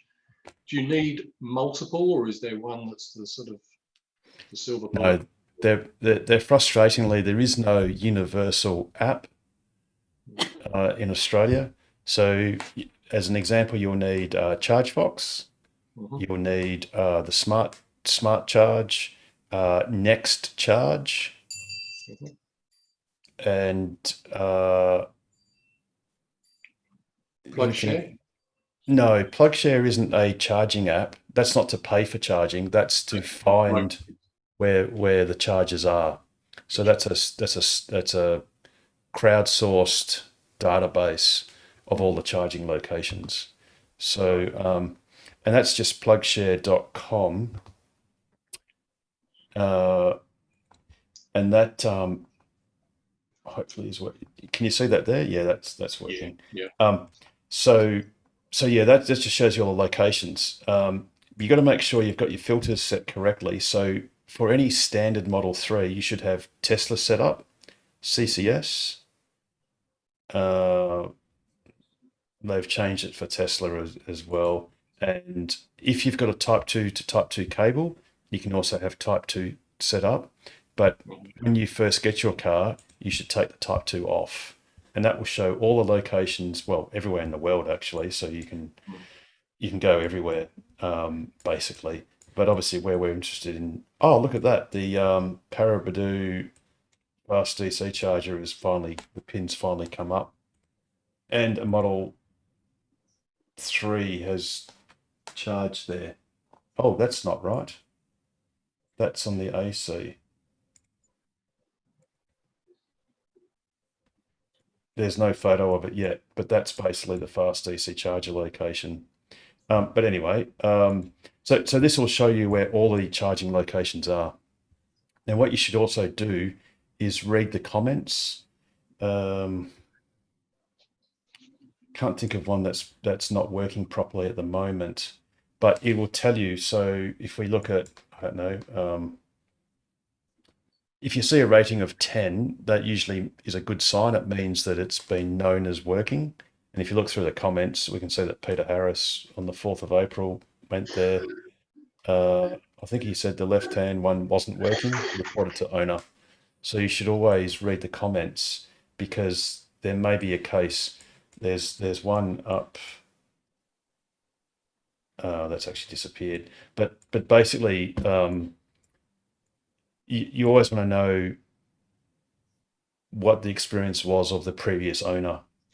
Oh, sorry, previous car owner that's visited, just in case it's not working, or if it wasn't working, in case it now is working again since it's been fixed. But yeah, PlugShare, that's just plugshare.com, and you can see the actual symbol there, the little logo. It's like a little plug. You should also download that as an app on your phone. Yeah, I've done that. I've got ChargeFox. I didn't know about Next Charge, so I'll get that. Yes. So if you've got those, I suppose if you've got ChargeFox, Next Charge, and the Smart Charge, which I think is the UWA one, you're pretty well covered then, pretty much anyway. Pretty much at the moment, yes. Yeah. Yes, that's right. Apart from if you want to use the Revs one that you need a key card for, okay, the ones that are through the UWA program at the slower ones, like at shopping centres. Which one did you say, Alex? Tinder. No, I said PlugShare. Oh, plug. I said Tinder. Sorry. So Harold, just a couple of weeks ago, I spoke about an issue I had with the app that a couple of people tested. I ended up submitting a ticket to the service centre about it. For some reason, they decided they wanted to come out and have a look at it, which got cancelled because there was no need to come out and look at it. Anyway, turns out they got some clarity from the US about it, and it's not an issue with the car updates. It's an issue with the app itself on your phone. So what they've told me is the next app that comes to our phones will fix the issue of always reverting to 11 p.m. And in the meantime, he said you just got to keep using the car. Yeah, so it's not to do with although the car update made the functionality work, the latest app update stuffed it up. It's messed it up. Yeah. I've actually got a little anecdote when I was in Adelaide last week about way I've understood how they do things, and they can get it messed up when you're in one time zone and your car's in a different time zone. It just does curious things. But before I get into that, Peter Terran, because we're running short on your time, I was going to segue you after having a look at what David Lee was talking about, Elon Musk selling his shares. But I think you want to tell us, well, I'll let you explain it actually. Once you get off mute. There okay, you go. Sorry, you're on.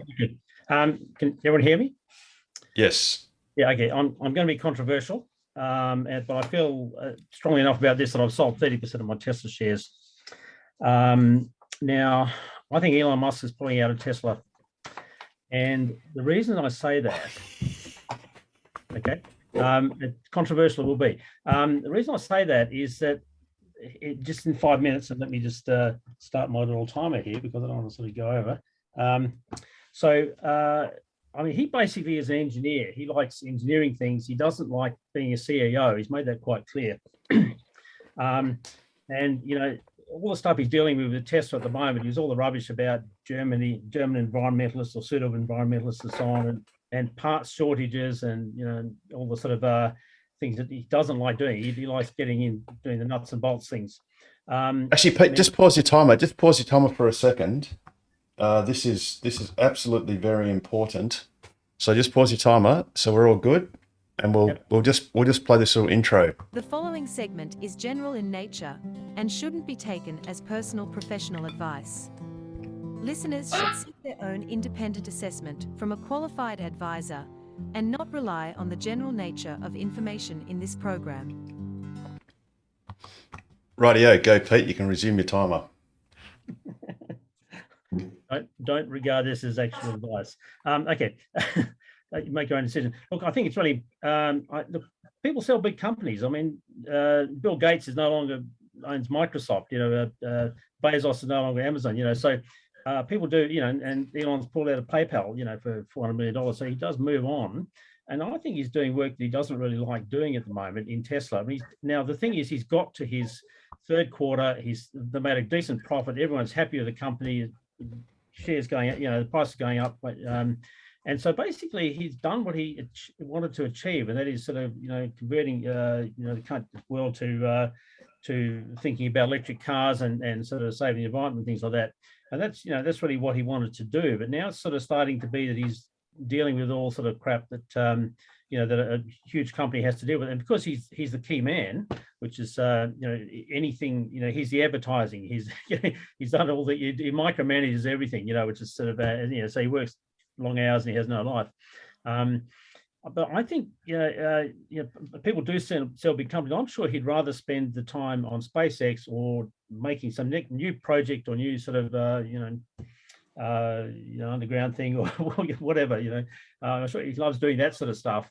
And I think that's, so I think that would be a driver for him to actually say, look, I want, you know, out of Tesla. Now, if he sells, you know, $100 billion worth of stock, the share market's going to go, you know, price is going to go down to $300 or something, and it's going to wipe it all out.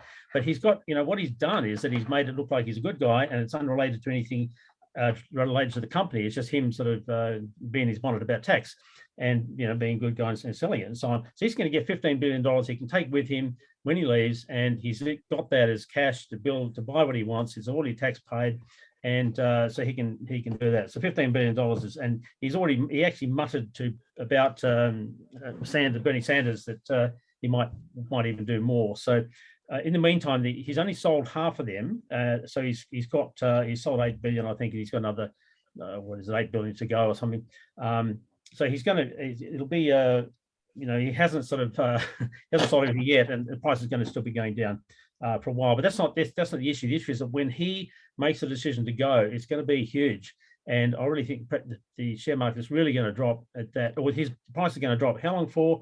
I don't know. Look, the company's good, and I haven't sold 70% of my shares. I really believe in it, but there's going to be, to my mind, a big hiccup at the time that if that decision gets made, and it might not be made for 6 months, but I sort of suspect it might be sort of made earlier than that. So I think that's the thing that's driving that. Now, look, the other evidence, there's other evidence. I looked at actually insider sales from, this is insiders, not this is outsiders. This is insiders, the members of the board. Kimball Musk has sold 108 million, sorry. Robin Denholm has sold a huge amount, sort of 50 million plus. Last sale, she's had multiple sales. There's been, the last sale was 28 million. There's all, Kirkhorn sort of made, I haven't got the list here, but it's chief financial officer, this, that, so these are all insiders and so on, and they've in the last 12 months have sold a huge amount. And look, these might be options that there's sort of, but just the amounts just seem to be too big to me. And everyone knows that the Kimball sell $108 million, but it's really, it does seem to be a bit more pervasive than all that. It really goes a lot deeper, I think. Look, if he's going to tell anyone he's going out, he'll tell his brother. So I suspect the board all knows this, but of course, if it leaks, then the price is going to go down. All their shares are going to go down, so they don't want to leak. So they're all going to sort of keep their mouths zipped, I think. Now, I think so. If this is actually possible, my question is, and at 4 minutes 45, is when might it happen? What will do the price? What's your guess? And when should I buy back in? If that's, how long do you think that will be a problem? Long term, I'm very confident the company is doing great. Not quite as great as we might think. I think self-driving is actually not quite as advanced as far ahead as Waymo and the Chinese and so on, as much as we'd like it to be. But so a few sort of range sort of predictions, believe them or not, are sort of approaching sort of what Tesla is. But anyway, that's my sort of that's my take. It's no one that I've seen has mentioned anything except Michael Burry, who's a big short guy, and he has said that that maybe Tesla's Elon's doing all that because he's going to sell the company. I think the only people he can sell to the company to are Apple, and I don't think Apple can afford it anymore. Apple's got lidars everywhere. They've got lidars in the iPhone 3. It goes for 5 meters. They have got a lot of lidar technology. So yes, Saudis have already got Lucid, so they don't need Tesla. So he couldn't sell it, I don't think, readily. So I think that's my take. At 6 minutes. I've overdone it, so I'll leave it there and open to questions. Can I just say something? I want to answer that. I think, Pete, you should just get yourself checked into some therapy, number one. And number two, I don't think Elon Musk is going to sell for $15 million or $15 billion. There's no chance of that. He's going to walk away with $15 billion. I think he'd want a little bit more than that. He's actually got a lot more shares, and I tend to agree with Jared. Peter, I think you're talking rubbish. That's my opinion. I'm not a stock expert.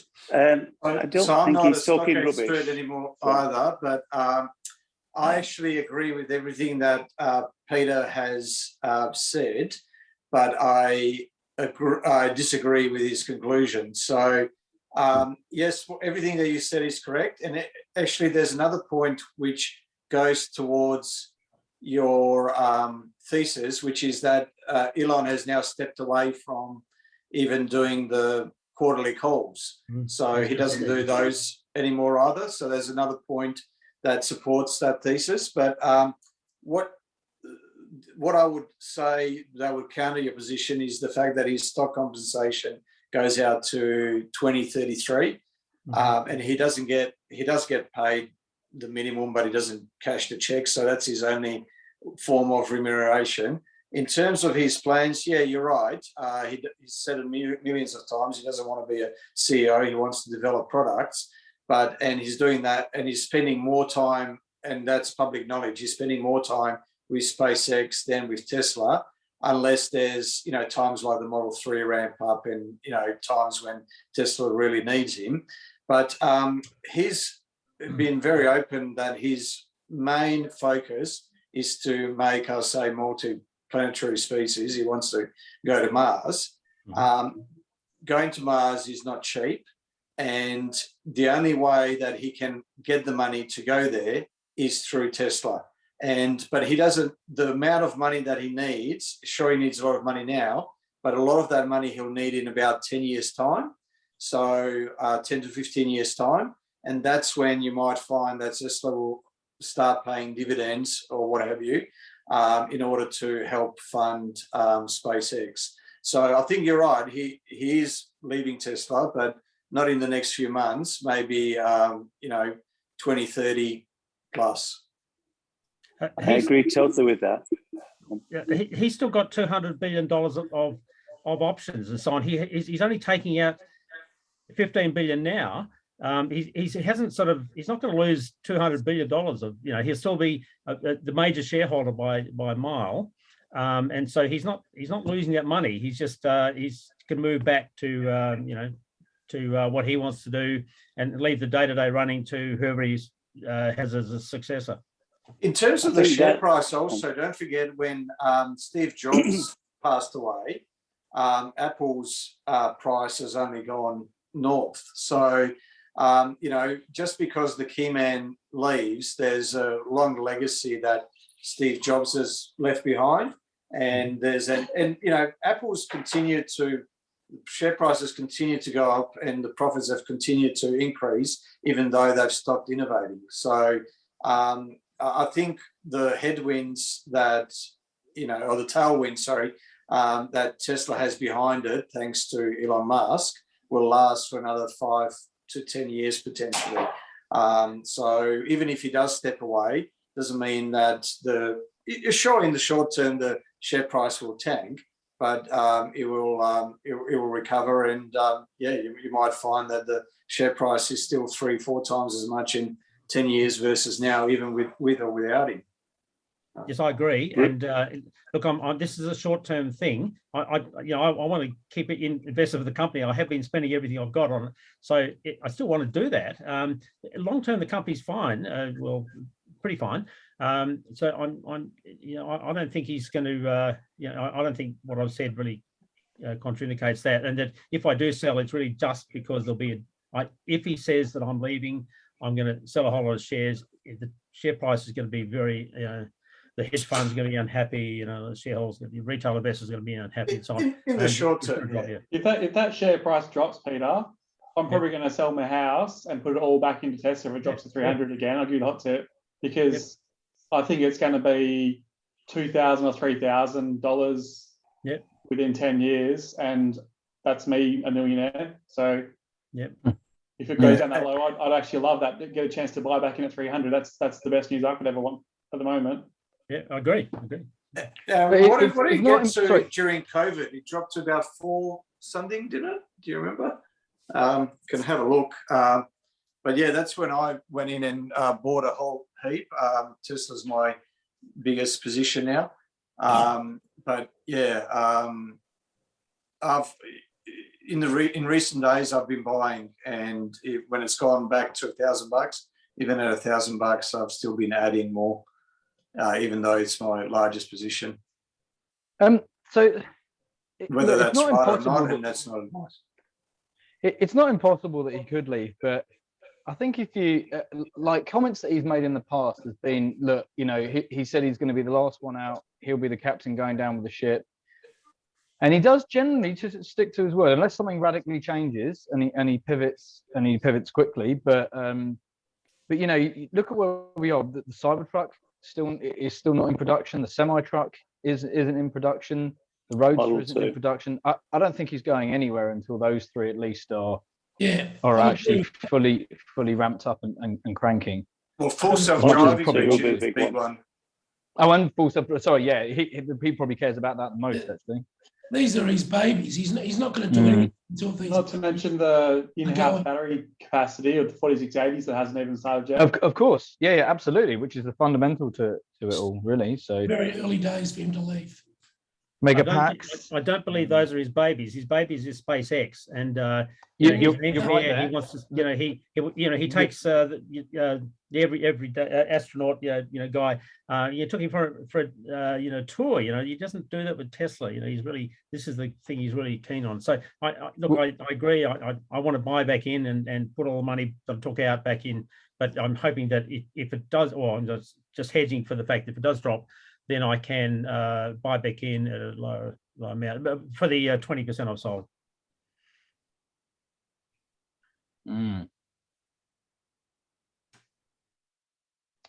Yes, Rob Mel.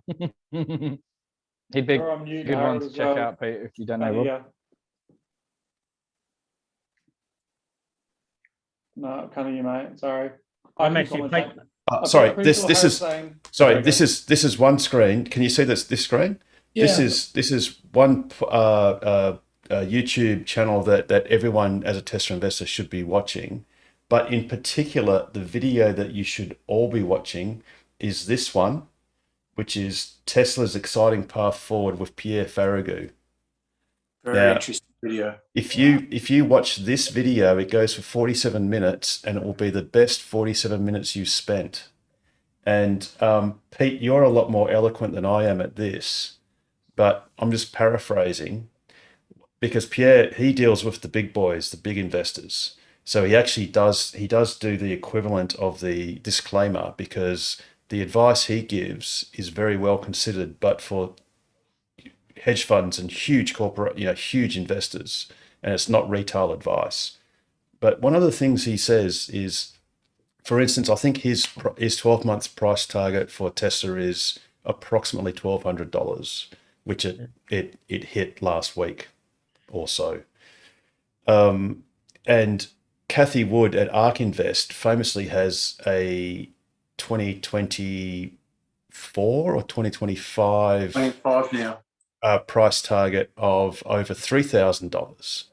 Now, in this video that I just mentioned on Tesla Daily with Pierre Farragut, one great thing is that Pierre goes into a little bit of detail to explain that his $1,200 12-month price target is not at all at odds with Kathy Wood's 2025 $3,000 price target, because he explains that his price target is looking at the price to earnings metric of the immediately foreseeable future earnings in 12 months time.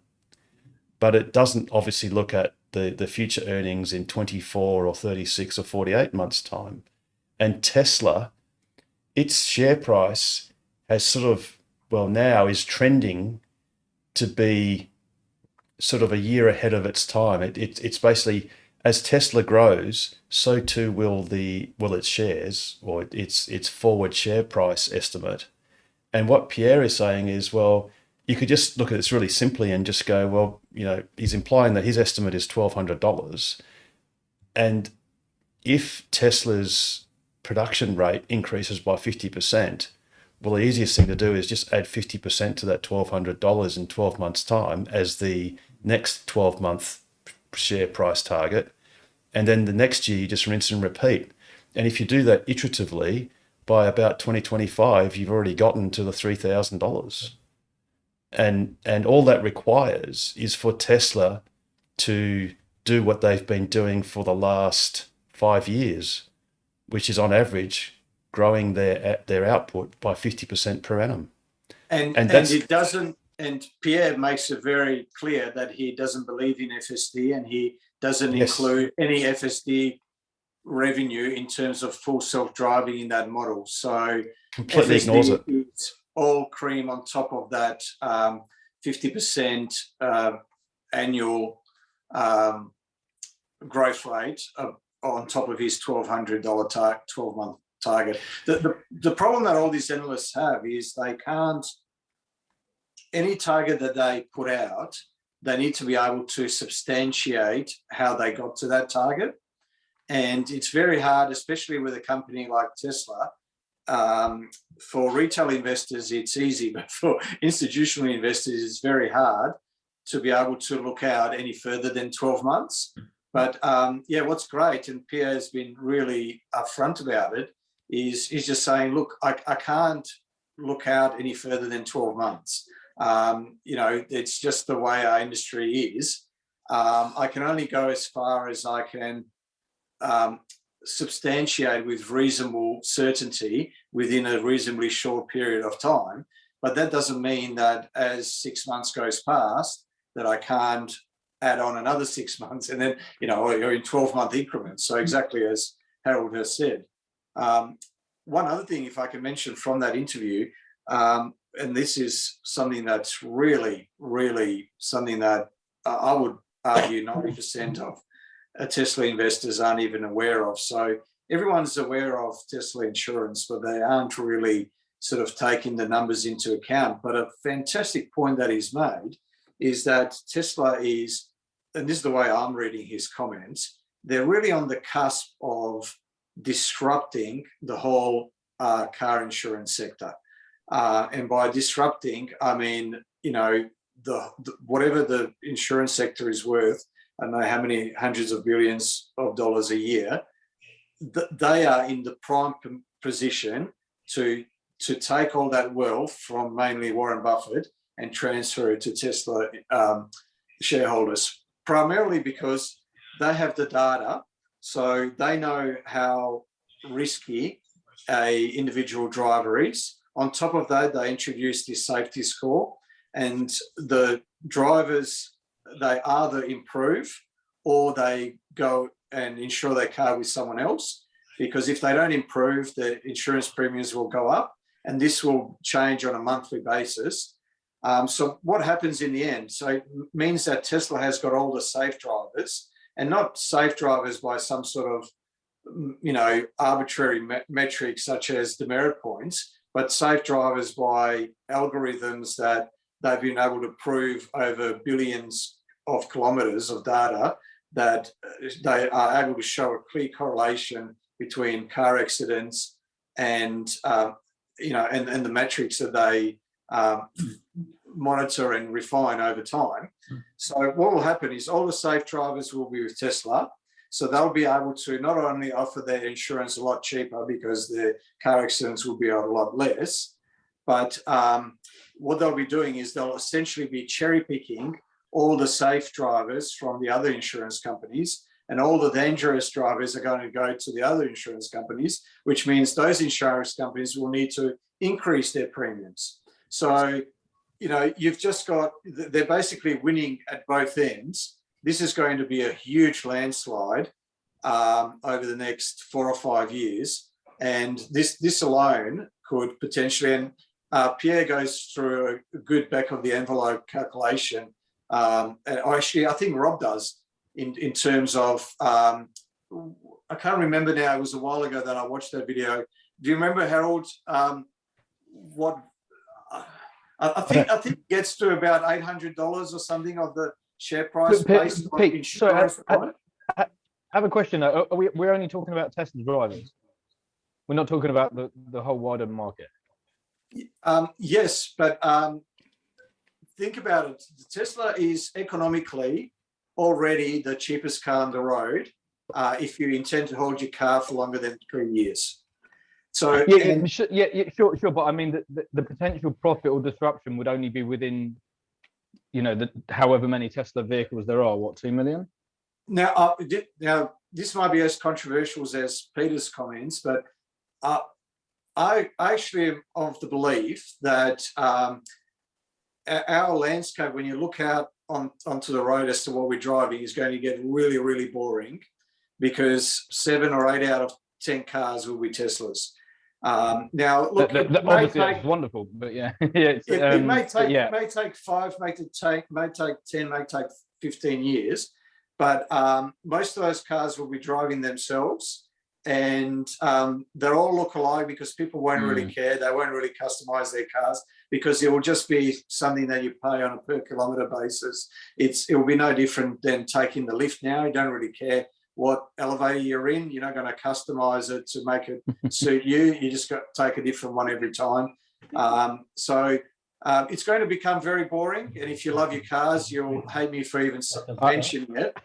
But, I think the real life will be somewhere in the middle, because there ain't no way I'm putting my kid in a car that hasn't got a car seat and his toys and you know, there's a whole. Anyway, we're going off on No, a no, tangent. but getting back to the boring bit of that Pete was saying with this, with 70% of cars being a Tesla. It's interesting. All of us of a certain age all owned a Nokia mobile phone. We all had one, and they were awesome. And Nokia were the masters of the universe. And we just also like had a BlackBerry. We also had a we also used Netscape. We also used Netscape as a web browser, and they too and were the Firefox. master. No, it was Netscape first. Firefox was this Johnny come lately.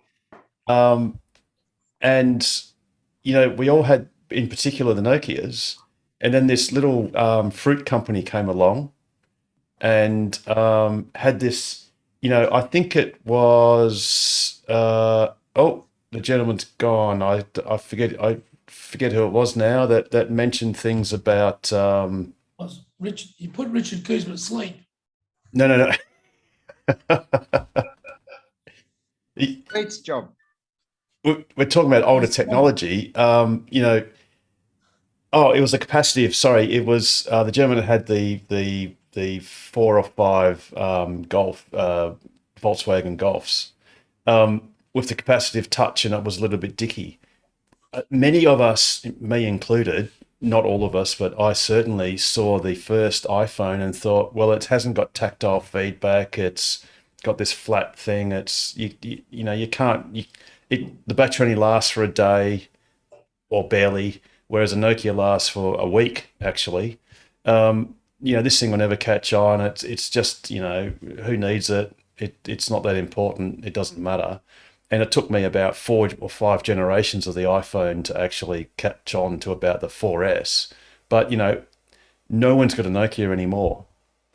So what Pete's saying about cars, and the presumption is that making cars, well, it is hard, but that, you know, well, actually, there's a great tweet that actually showed the market capitalization of the top. I think it was about a dozen car manufacturers. It went all the way down to one manufacturer that was worth about. It included Ferrari. I think that was 6 billion, roughly, and Tesla's at $1 trillion. And if you ignore Rivian and one other EV, I think it was Neo.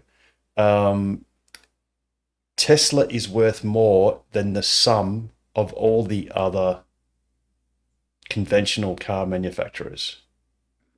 And if we go back to the fruit company and mobile phones, while Apple does not have 90% of the world's mobile phone market, it has more. It garners more than 90% of the profits.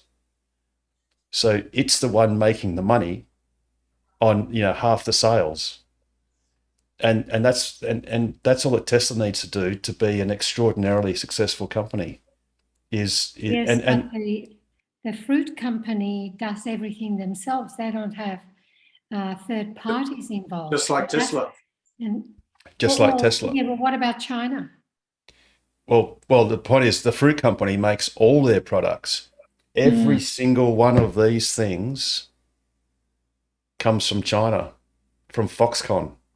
And in fact, Apple doesn't even own Foxconn, although in one sense they kind of do, because when your largest customer, sorry, when 90% of your business is from one customer, then that customer effectively owns your business. But Apple don't own Foxconn, so they basically subcontract out all of their manufacturing for all intents and purposes. Whereas Tesla doesn't. Tesla does the absolute opposite. They're so vertically integrated. They are the only car manufacturer in the entire world that makes their own seats, because seats are so useless and such a minor appliance that no other car manufacturer thought it was ludicrous to make your own. Why wouldn't you just buy the cheapest one on tender? You know. Howard, sorry,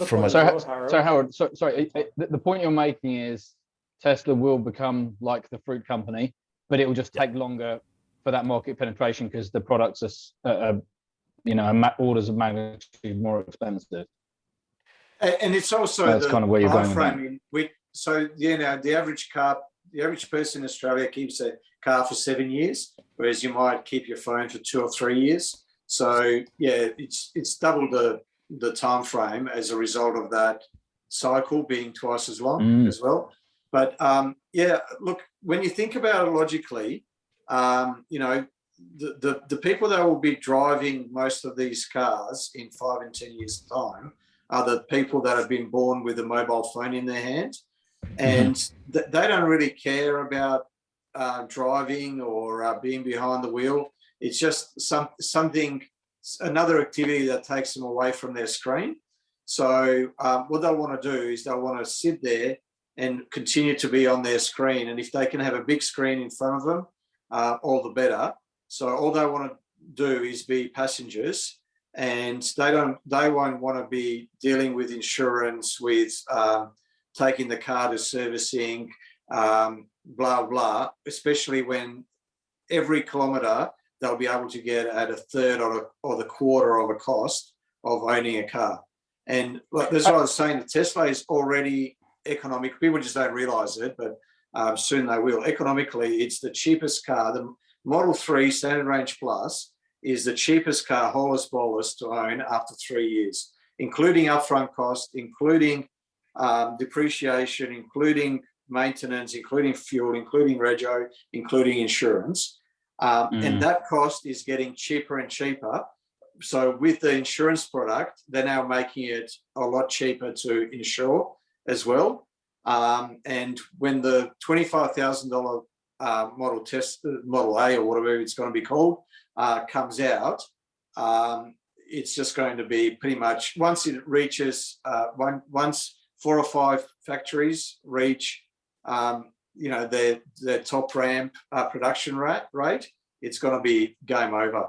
You know, Toyota has just teamed up with Nissan, Subaru, Yamaha, Kawasaki to put in more money into developing internal combustion engines for, you know, other fossil fuels and, you know, green hydrogen or whatever. So, you know, and they're leading the whole, you know, all the Japanese car makers. I mean, it's not like it's not like Kodak, and it's not like photos where, you know, Kodak was asleep at the wheel. All the manufacturers know what's happening. They can see what's coming. The problem is they can't do anything about it. They're stuck between a rock and a hard place. Their whole business model is 180 degrees opposite to Tesla's. They're reliant on their servicing revenue. They're relying on their dealerships. They're reliant on upselling, you know, features, etc. Whereas Tesla is, you know, and they're making $1,000, $2,000 per car on their internal combustion engine cars. They're losing money on their EVs. They need to sell more EVs in order to compete, which means they need to lose more money in order to compete. So back between a rock and a hard place, you either compete and lose money, or you don't compete and you lose your market share. Yeah, on that point, the thing that Tesla had going for them is they were the first to market, and they got to set the price point, which meant every other car manufacturer could no longer make any money because the price point was too low for them to be competitive. Tesla had expensive cars to start with, and they weren't really making much money. Now they've gone past that pain. With these established companies with like the PE ratios that are down like 10 or whatever, they can't afford to disappoint the shareholders even for a quarter. Otherwise they get smashed. I think GM is going to be bankrupt again within 5 years. And I think that will be it for GM. I don't think it's going to be any more. Just because they can't, that girl at the wheel, she's, I don't know if you want to beat me out, Harold, but retard. I don't know if she said anything true in the last 10 years she's been alive, because everything's just bullshit coming out of her mouth. I just don't know how they can honestly get in front of their shareholders and just talk so much crap.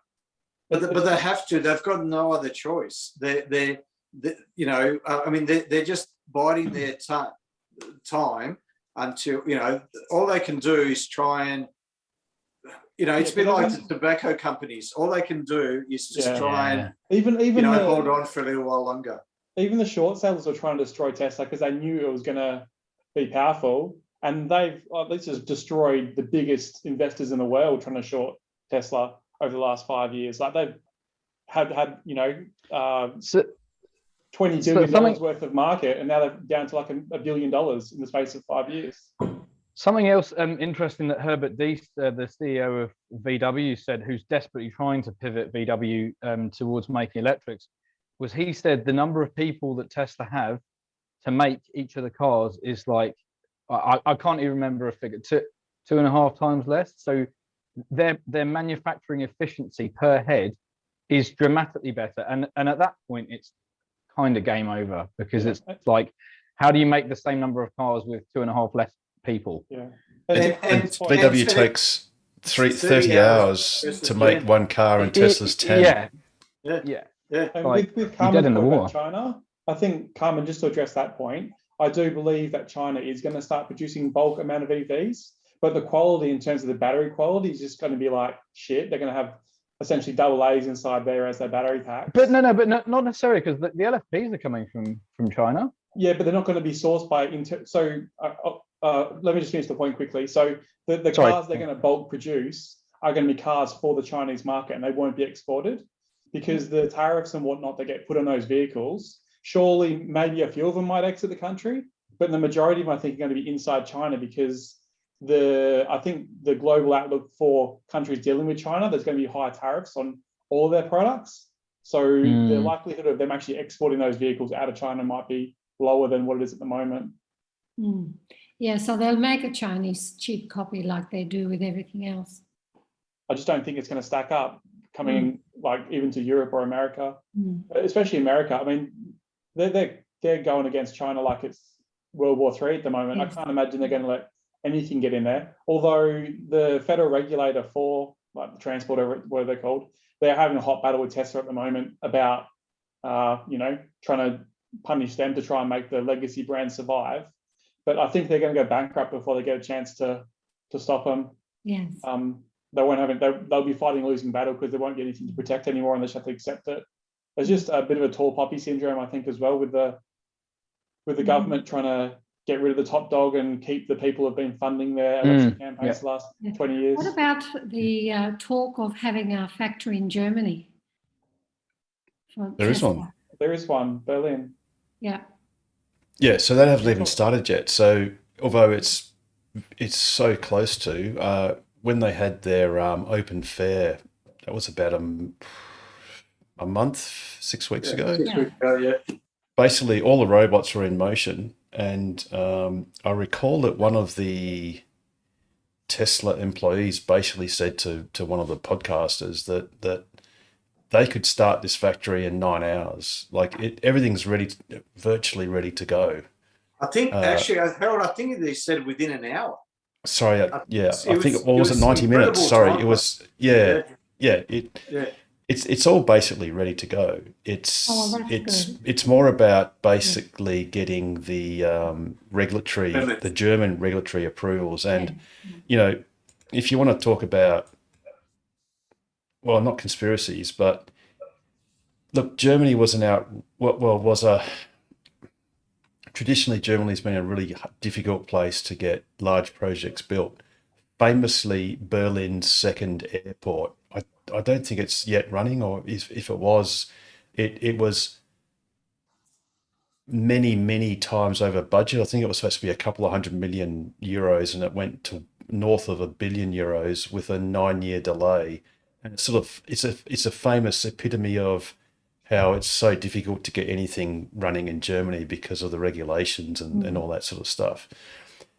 And I think Elon and Tesla, well, they have built that gigafactory in German record time, albeit it's probably taken twice as long as it otherwise would have because of all these regulations. And Tesla's been really innovative, where they've actually taken on the risk. They've been given interim permits at their risk, so that if later on that permit was rescinded or wasn't finalised, they would be compelled to dismantle that which the interim permit allowed them to construct, to the point of, if the final approvals weren't given, they would have to just demolish the whole plant and walk away. Now, politically, obviously, the chances of that happening, given that Tesla is building EVs and how good it is for the environment, and given that they're building it on land that had, I think it was pine trees that were intended for nothing but making cardboard. I mean, it wasn't, native forest or anything like that, or old growth forest. It was a plantation, and they've committed to build. Oh, and the thousands of jobs. I mean, it's literally not possible for Tesla not to get final approval. Yeah. But one of the things I find ridiculous is some bureaucrat released a survey for public comment about environmental aspects or about the whole project or parts of the project, but they failed to meet the regulatory standard, which was, I think they had to give 1 or 2 weeks notice before the opening of this commentary or comment feedback period. And because someone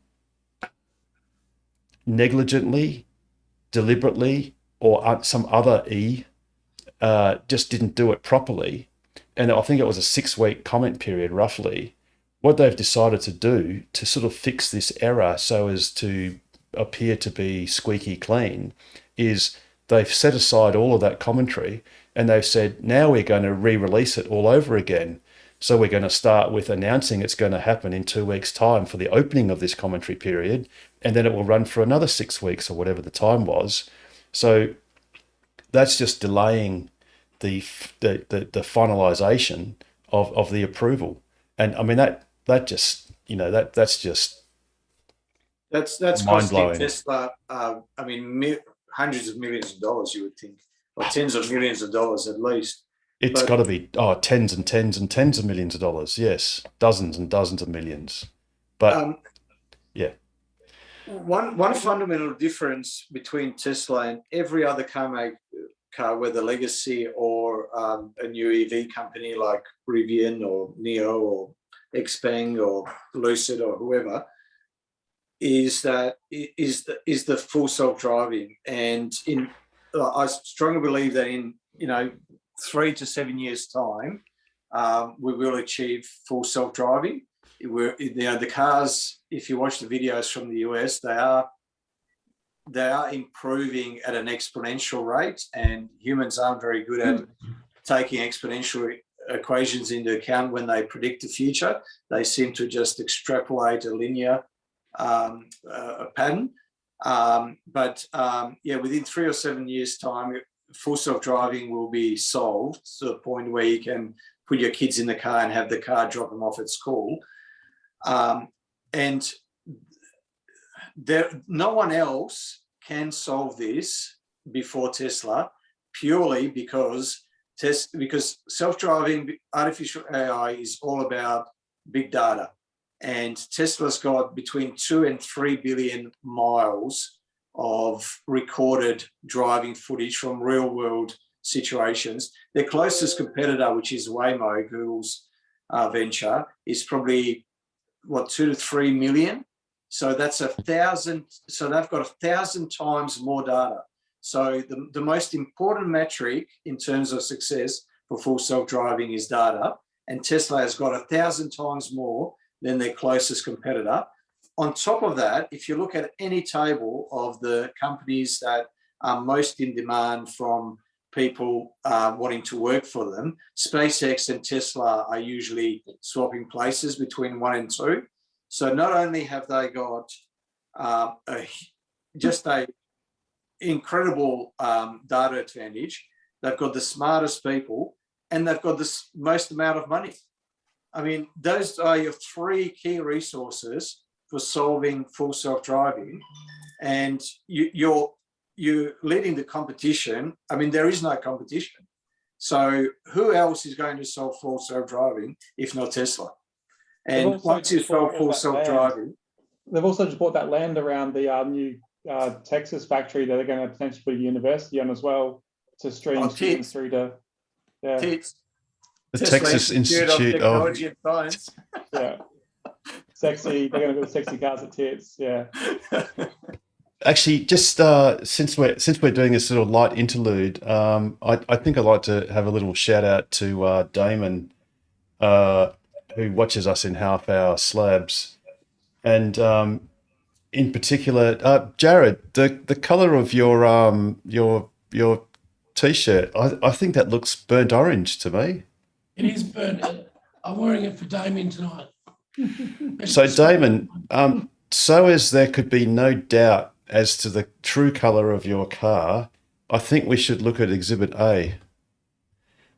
And that is Jared on top of Damon's car. And that is burnt orange on burnt orange. So, you know, Total proof. that is final proof. Final proof. That Damon's car is truly burnt orange. So, please return back to your discussion. So anyway, what I was saying is once full self-driving is solved, everything else will follow. No one else is going, 8 or 9 cars out of 10 sold will be full self-driving cars. It's going to be, what's his name? Jay Leno has got a good way of putting it. So he said, people are saying, people aren't going to have petrol cars around. And he's saying, no, they'll, now there's probably more horses in the world than there were when the horse was the primary way to move people. It's just that we don't ride them to work every day. There's a few people that adjust them and ride them, on the weekend. So it will be like that with petrol cars and non-self-driving cars. And those that love to drive will take them out on the track on Sundays. But, your daily commuter to work, 9 out of 10 cars will be self-driving. And if only Tesla is going to solve self-driving, then it means that 9 out of 10 cars will be Teslas. And also too, there's when they get to that full self-driving and the sheer volume of cars, they might even look at the car-to-car communication to actually speed up transport and make it. Oh, there's so many opportunities. There's platooning. The in-car entertainment. And the boring company potentially as well. Yeah, absolutely. I mean, Starlink on top of the cars, the insurance like we talked about. What else was I going to say? Neuralink, no. What's that? Oh, Neuralink, which is another spin-off. Neuralink, Tesla bot. I mean, and the Tesla phone. Tesla phone's going to be coming out soon, isn't it? Why not? Built-in Starlink that mines Mars coin. I bought it the other week. Sorry. Just hold that thought for a second. Speaking of Starlink, this is the new map, and you'll notice that because it was mentioned earlier that many of us have gotten notifications from Starlink that our dishes are coming, and it looks like these are the actual cells or coverage areas that you've got. So unfortunately, Richard, there's nothing in the Pilbara at this stage, but obviously Australia, the most populated parts of Australia are well covered. Yeah. Oh wow. Okay, I'll have to check that out a bit. So all of New Zealand. I managed to actually convince one of my friends who works, who does the same job as me, but at port in Headland. Yep. And and she ordered it, straight off the bat. So, but I'll have to tell her to have a look at that, because she went, wow, yeah. I mean, it works for us here in South Freo, let alone for them up there. But that's great to see. Jeez. Is yours going, Richard? Oh no, I haven't got it yet. But no, well, I got the email that everyone else did as well, saying it's basically coming. But it blew me away because the last time I looked, SpaceX hadn't even applied for a license to cover metro areas in Australia, let alone suddenly it's ready. The license for metro areas has been granted. Yeah, so right. I'm getting mine in a couple of days. I paid for it when I got the email first thing Monday morning, and it said yes, it's been packaged. Oof. Do you get a special discount because of your pension? Yeah. I used Harold's credit card. Thanks, Jared, for the number. So, okay. No, so Nigel, you need as a pensioner, you need to have Starlink so you can get access to back issues of the bill, so you can stream them. Excuse me, And Dixon of casualty. Dock Green, Can hear Dixon it. of Dock Green, please. Oh God, That's going back even further. you'll be good. Now- Doing Andy now- Pandy in a minute. If it all. Now, speaking of videos, I'm going to have to inflict another video with a shout out to our favourite media celebrity. To do this, I'm just going to have to spotlight myself, so sorry about that. And then I'm going to put this on.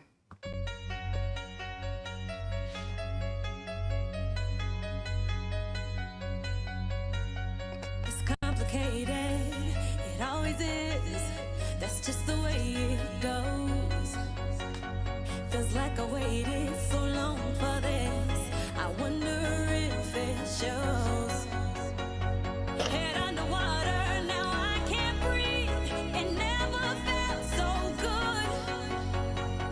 'Cause I can feel it coming over me. I wouldn't stop it if I could. Will I take over? You know you can't deny. Will I take over? 'Cause something's here tonight. Ken, you're taking me back. Wow, fine tune. And there you go. Hey, you guys getting a Starlink? Are you getting the round dish or the square one? Don't know. Probably. And what's the difference? Probably round. I think that the current ones that are coming out are the round ones, not the Yep. square oblongy ones. Are the square ones or oblong ones better? That depends on who you ask. I believe one advantage of the round one is that you can forego SpaceX's router and put the Ethernet straight into your router. Yeah. Whereas the square ones, I think you can't do that. So for some people, that might be advantageous. So there could be a slight advantage to the user on the of the round over the square. The advantage to SpaceX of the square over the round is I think it costs less than a third of the price. So for reference, I think the round one costs them about $3,000, of which we've paid. But in terms of technical specifications, in terms of Oh no, nothing. No, nothing to the. Okay. There's no. For us, we'll still get. I've heard in terms of Australia you can get about transmit receive. 200 megabits per second. In the bush. Well, Or- the email said between 1 and 200, but I've seen XYZ person on Twitter saying that they got up to 300. So who knows? We'll find out. There's someone I know in Melbourne, outskirts, was getting 300. Wow. And the New South Wales Police have been using it for quite a few months. If you didn't know. Wow. Just quietly. The thing is, it's a game changer for the rural people because they actually, the whole thing is inverted on its head. The more remote you are, the better your service. If you're a ship out in the middle of nowhere, you're getting better service than almost everyone else. Or if you're in the Pilbara, you're getting better service than everyone else. It's You get all the bandwidth to yourself rather than having to share it with a Yep. whole lot of people around you. exactly. So it's just Oh, sorry. you go go Pete. Oh, sorry. Look, yeah, just a couple of things just to sign off from my point of view. Look, I'm actually a patron of Rob Maurer's, and I actually have messaged him just to actually sort of discuss my my crazy ideas. Look, I'm very positive on Tesla. All the things you say are quite reasonable. When Kathy Wood made her outrageous, 5-year prediction of what Tesla's worth will be, it was achieved in 2 years. It wasn't achieved in 5 years. And I think $3,000, I think, is actually conservative. And I would, I think it. Look, I know I don't want to put numbers on things, but it's. I just don't think. I think it may be higher than you think. Now, the other thing that we haven't really heard about. Actually, no, Pete, let's just stop there right now. Why don't we have a little straw poll? Because obviously we're all going to remember exactly we'll remember which time point on this video and which video it was where we made this prediction. Let's just do a little straw poll. 2020, how about end of 2025? So New Year's Eve, 2025, what is Tesla's share price in US dollars going to be? 3,000. 2,500. If they split it though, once if they split it, Harold? 5,000. Oh, no. In today's price. So forget about splits. That doesn't matter. It's in today's, because the split thing makes zero difference. So Maybe we can just talk market cap then and say market cap's going to be. No. Oh, no. Let's just go share price. It's roughly about $1 trillion now, so 1,000 equals roughly about $1 trillion. But Yep. can we also do a 2030 prediction? Ooh, We do a 25 okay. and a 30. Actually, while we're thinking about that, I'm just going to throw to something else, so that which is not the way that most Teslas ought to go, and it goes something like this. While we're thinking.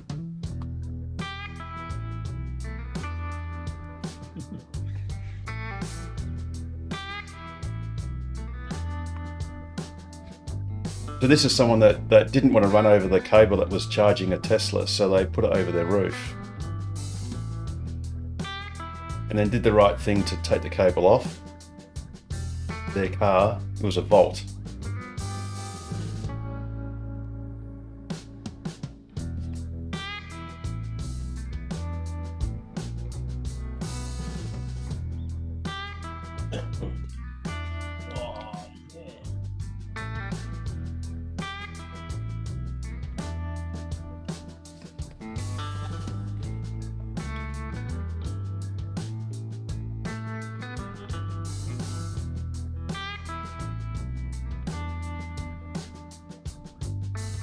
Oopsie.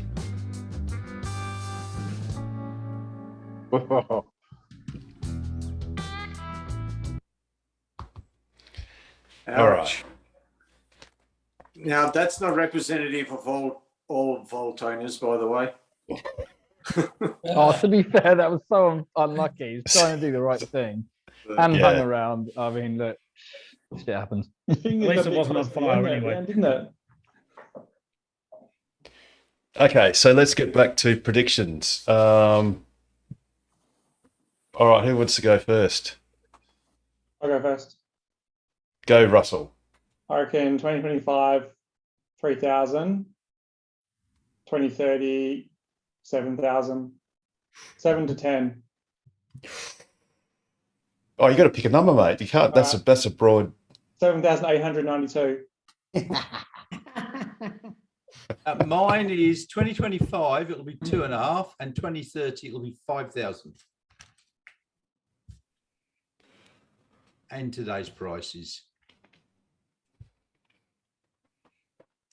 Pete. Sorry. Oh, sorry, Pete Petrosky. No, sorry, Pete Petrosky. Right. 5 and 20. So by 2025, it's going to be a $5 trillion company. By 2030, it will be a $20 trillion company and larger than most other companies, probably the next 3 or 4 companies combined. So that's $20,000. $20,000 by 2030. Jesus, I bet they'd be stopped splitting before then. That's for sure. How did they get to it? 5 and 20 trillion. 5 trillion in 2025, 20 trillion in. And by the way, I'm yet to find anyone who's mentioned 20 trillion by 2030. So yeah, I know it's completely conscious of the fact that it's completely out there.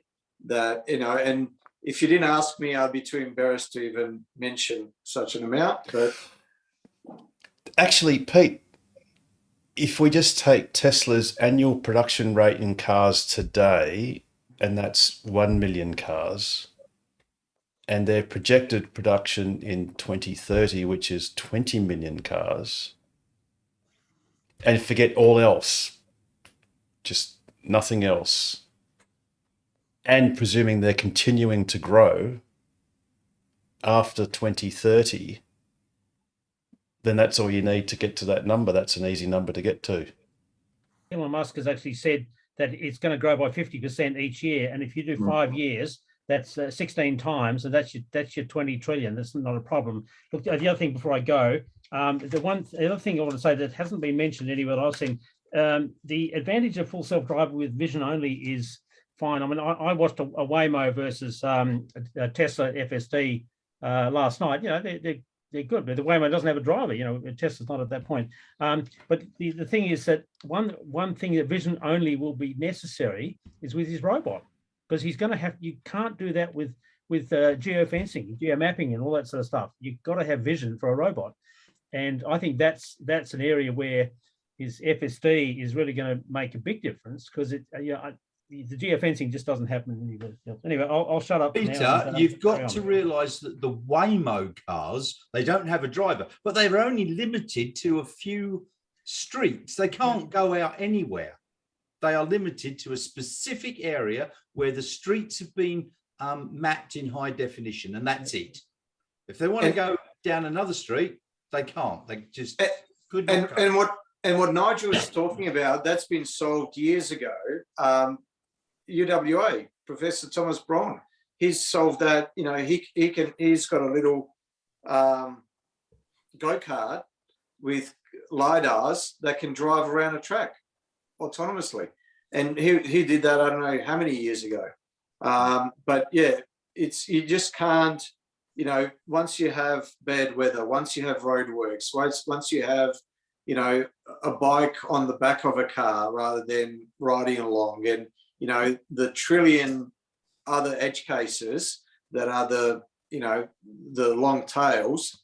You know, you just like Elon always says, you know, truth is stranger than fiction. You just can't imagine all these scenarios that actually happen in real life. Yeah. Anyway, I'm going because my wife's just told me Dixon of Dock Green is about to start.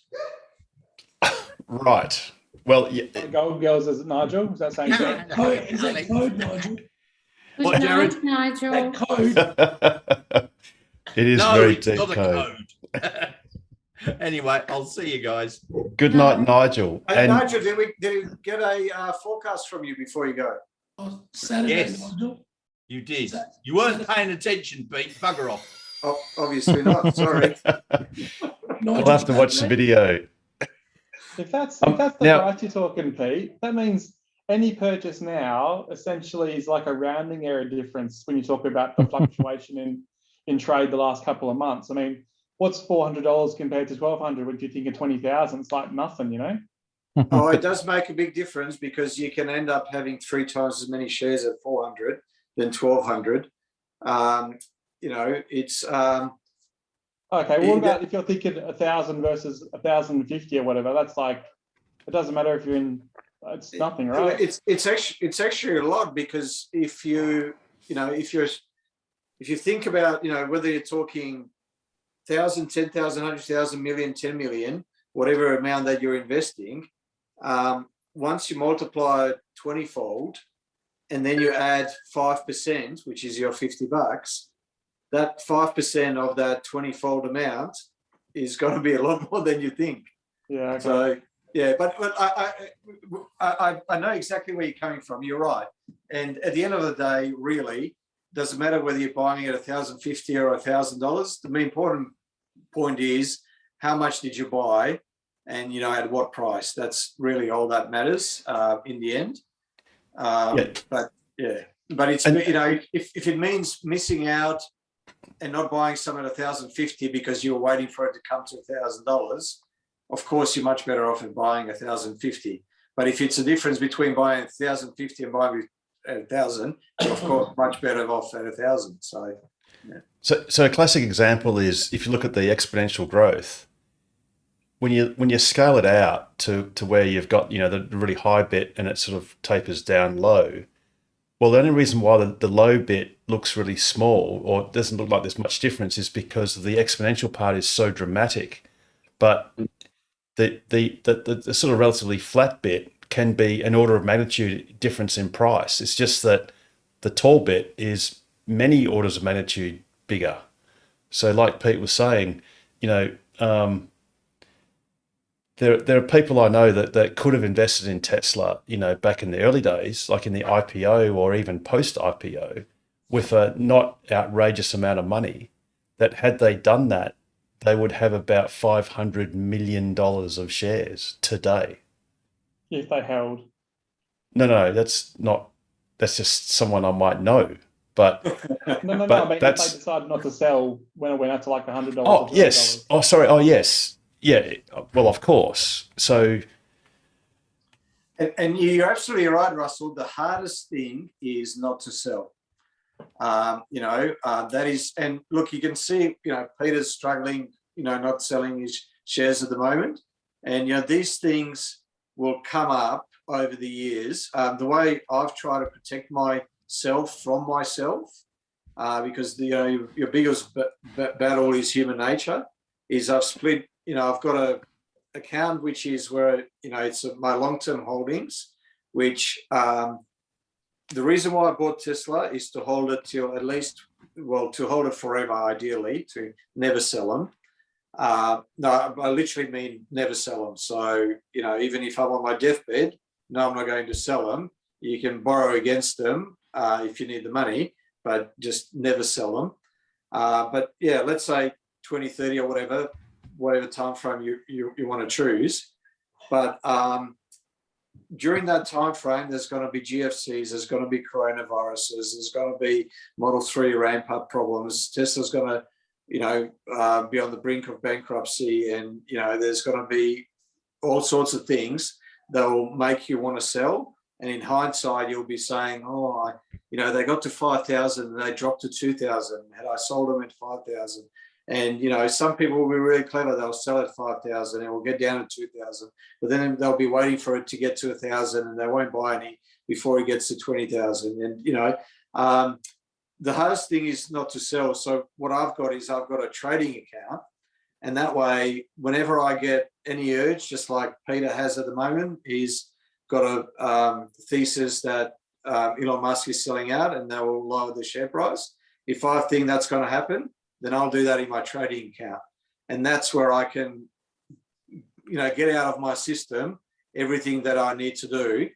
But yeah, the idea is that I never touch the long-term holdings. That's one thing that, it's different for everyone, but that's one thing that has worked for me.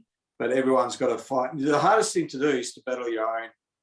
The hardest thing to do for the human brain is to hold two diametrically opposed ideas in your mind at the same time.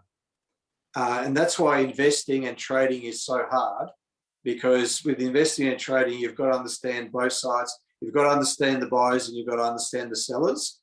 And that's why, people that are hugely intellectual, they've got, huge amounts of knowledge and expertise and experience, can sometimes be horrible traders. And that's why sometimes people that don't know much can be great traders, purely because they're able to hold two opposing ideas in their brain at the same time. Sounds like a real estate agent. Yeah, it does, doesn't it? When's the home open? Well, no. And by the way, women make better traders than buyers men. and the sellers. We do. They make better drivers than men too, if you look at the statistics. Actually, what might be useful is this tweet from Dave Lee. It's actually a tweet thread, and this could also be instructive as to what Elon Musk is doing and some of the implications sort of towards the end. I'm sure you've seen this, Pete. Yeah, it's a great thread. So it sort of breaks down the taxes that he's going to pay at the moment by exercising his stock options, and at the moment it's roughly 15 billion or something. $15 billion. Yeah. Now, towards the bottom of this tweet thread, something happens to Elon Musk when he dies, because it's not a matter of if he dies, because everyone dies. And what he says is that,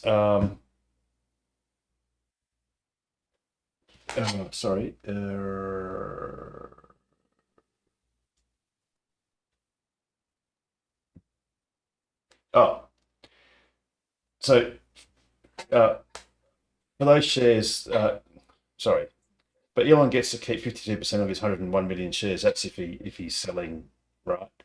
But they'll be taxed at his death if not sold earlier, and the tax rate is 40%. So all in all, out of the 101 million shares that Elon has, the government will score 69 million out of those at roughly a tax rate of 68.4%. And then he sort of laughingly says maybe he made a mistake and the government might actually take 69.420%. Exactly.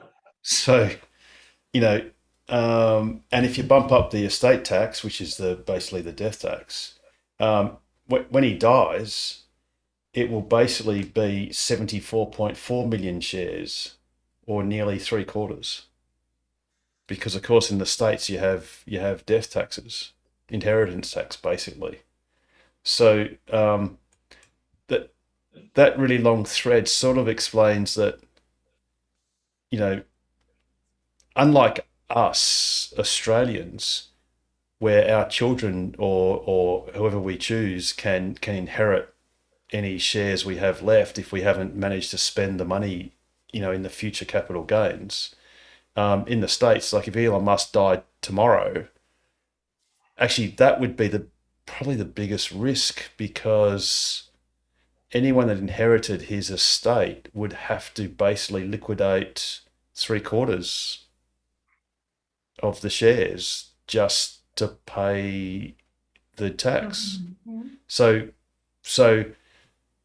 to Peter Terran, I think the biggest risk is if you hear that Elon dies for real, then you should definitely sell in the short term, and buy back later once all those shares are being sold on market, because they would have to be sold, I presume, within a financial year or so, or whatever. They won't be sold on market, Harold. No, that's right. Yes, Yeah. It'll be an off market, and actually, actually, I don't know which day it was, but Tesla shares they sort of opened okay, and then they stepped down. They flatlined all session, and then just before the session ended, they stepped back up and then sort of wiggled a little bit, and it was almost like Elon Musk was selling down shares at a steady rate, which he would be doing, and it sort of suppressed the market. I mean, he's so far sold, is it half of the 10%?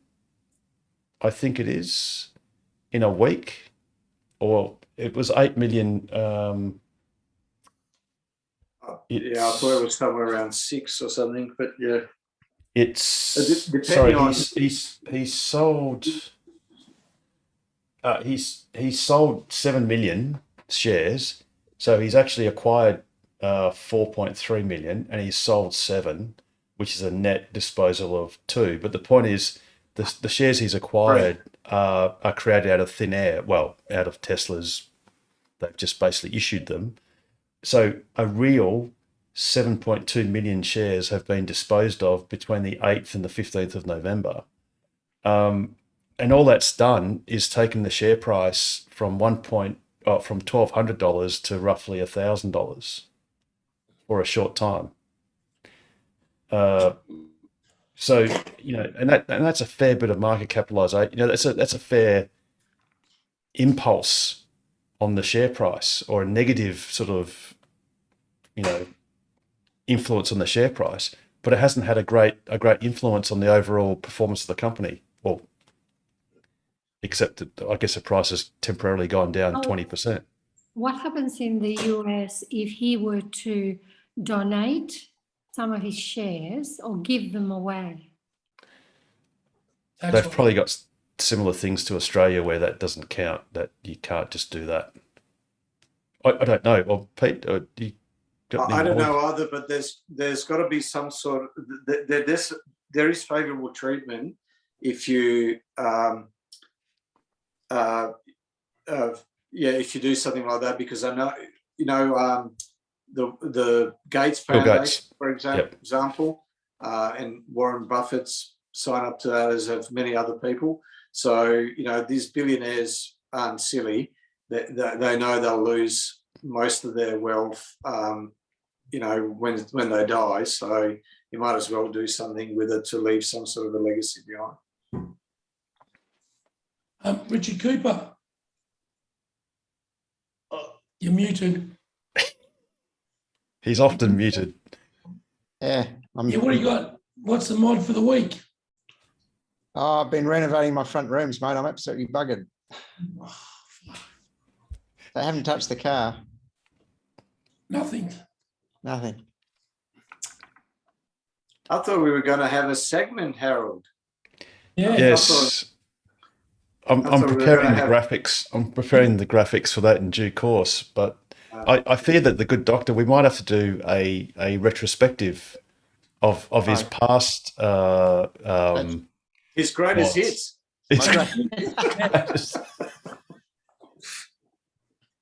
Once the doctor's in the house, we'll get these greatest hits. That's it. Yeah.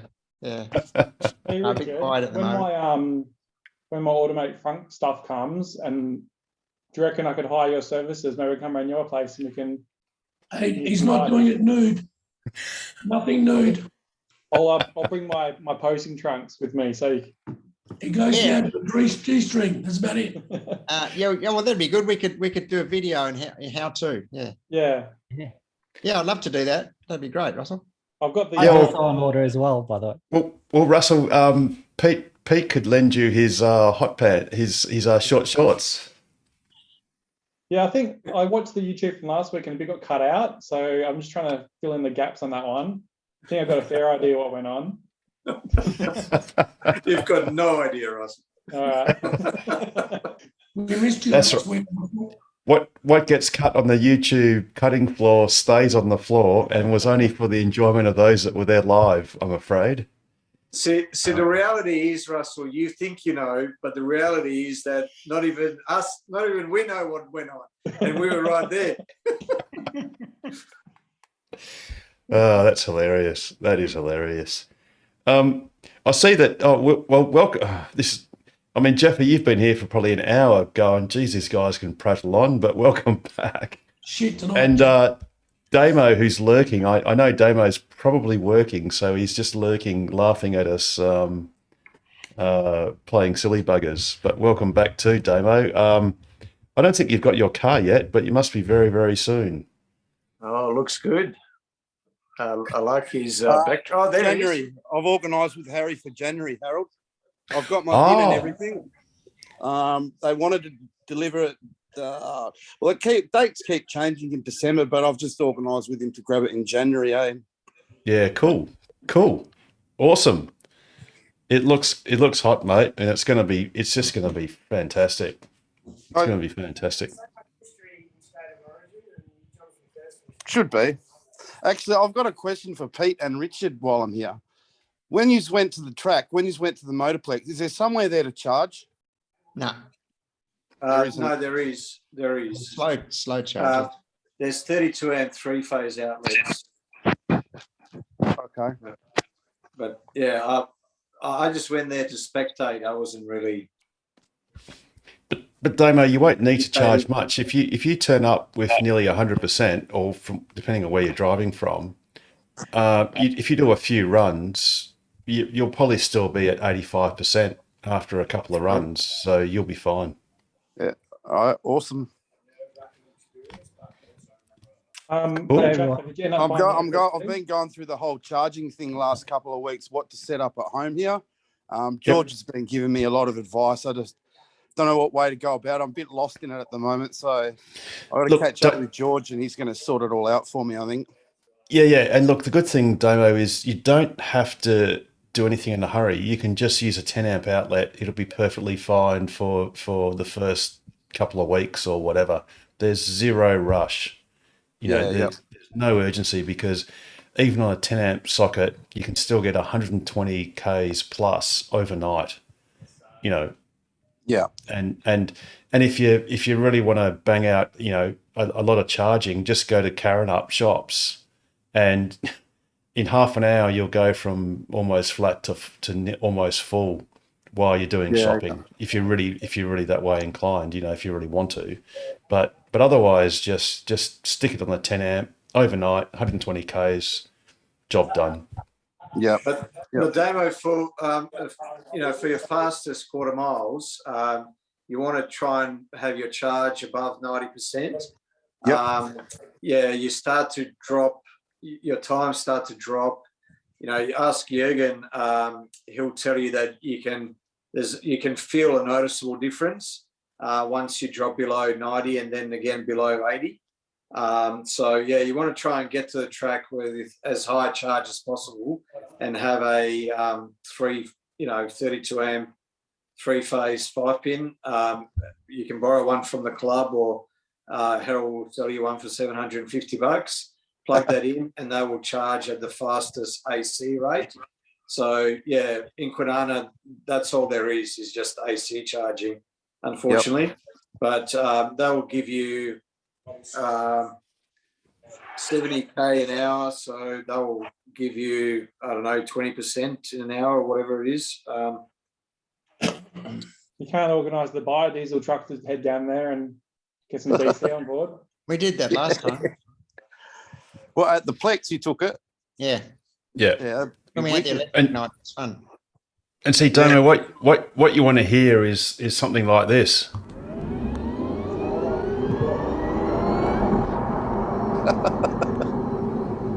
And that's 0 to 100 in about 3.3 seconds. Yeah, beautiful. Can't wait. So actually, Damo, I know what you'd like, what you want to hear. Let me see if I can find it. Just talk amongst yourselves. I'm going to try and find this video. Yeah, Jaffa, did you buy your FSD this week, mate?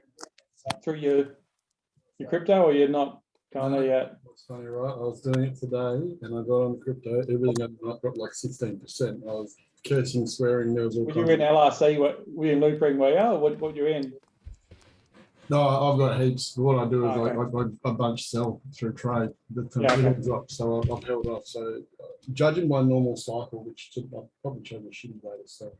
I'll probably sell on Saturday or Sunday. The end of the week's usually an up in crypto land, so we'll see how it goes. But yeah, I've got my phones and cameras sorted and ready to go. So yeah, awesome.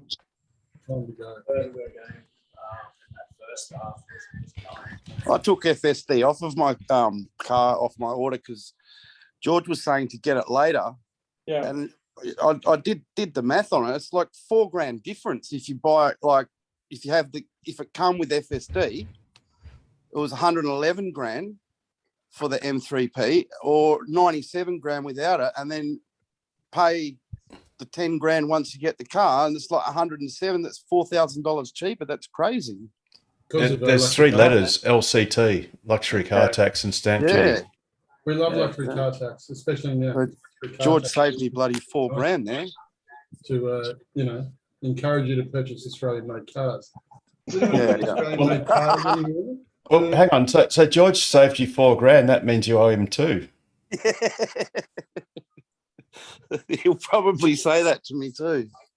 Yeah, I think having a policy around scrapping that luxury car tax for EVs is probably a pretty smart move to motivate people to buy. But I don't think it's going to end anytime soon, unfortunately. Yeah. No, the assumption is if you're buying a car over 100 million, basically you can afford it.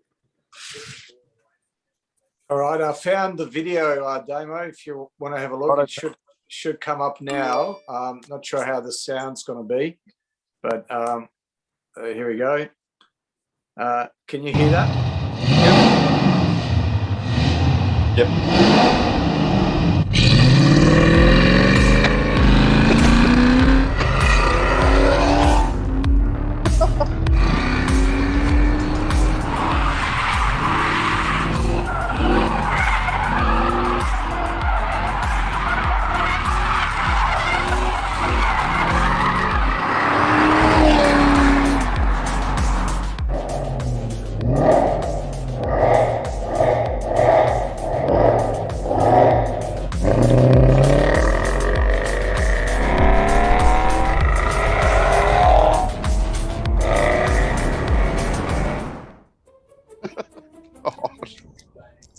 Needs more turbo spool on it, Pete.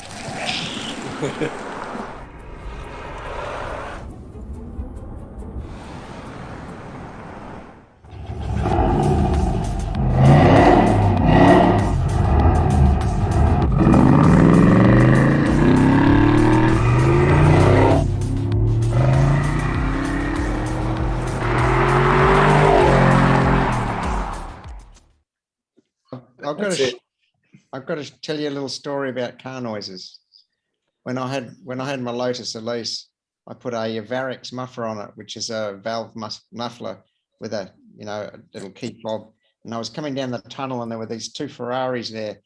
It was open top Ferraris, two different ones, and two old guys. They were old then. They're probably 65. Well, I'm old now, but anyway. And I thought, bugger it. So I opened the valve and put in second gear and revved out to 8,500 RPM. And we came out of the tunnel, and they both looked at me and gave me the thumbs up as we left. I love revs rather than V8s. 8,500 RPM in the tunnel with virtually no muffler is quite an experience, let me tell you. But I wouldn't trade it for my Tesla in a million years, mate. If you want to know where to get that from, it's a company called Sound Racer. So that's them. They're actually just be a bit careful, because I don't know if they're strictly legal in Australia. What's that, Russell? The sound? It's illegal to have a sound output device on the exterior of a car, like that boombox or whatever, Russell. Yeah. So by all means, go for it. I'm sure you'll be able to install it, but just be aware, I guess. Right, you put it inside the car and open the window. If I want to hear V8, I'll just jump in my V8 and drive it. I'm sure it'll be fine to use it on the track, so you can turn it off and just turn it on the track. Because they in the car version 40 have the live feed, they've also got you can talk into your app and you can communicate the sound out. I don't know if that's going to be available in Australia because we don't have the actual device on our cars to make that work. Yeah, that's right. But I'm sure if it's possible to do, I'm sure someone will figure out a way, and we can get aftermarket installs and scare people away. Well, the room is still there for the speaker underneath. Yeah. It's just that we Is don't there have a wiring loom though? Probably, because it's easier for them just to leave the same standard loom than it is to differentiate. So it probably is there. Just like the lights and the extra speakers in the rear-wheel drive. Yep. Yeah, exactly. The only problem with that is because if you listen to that video, you can't ever hear it changing gears at all.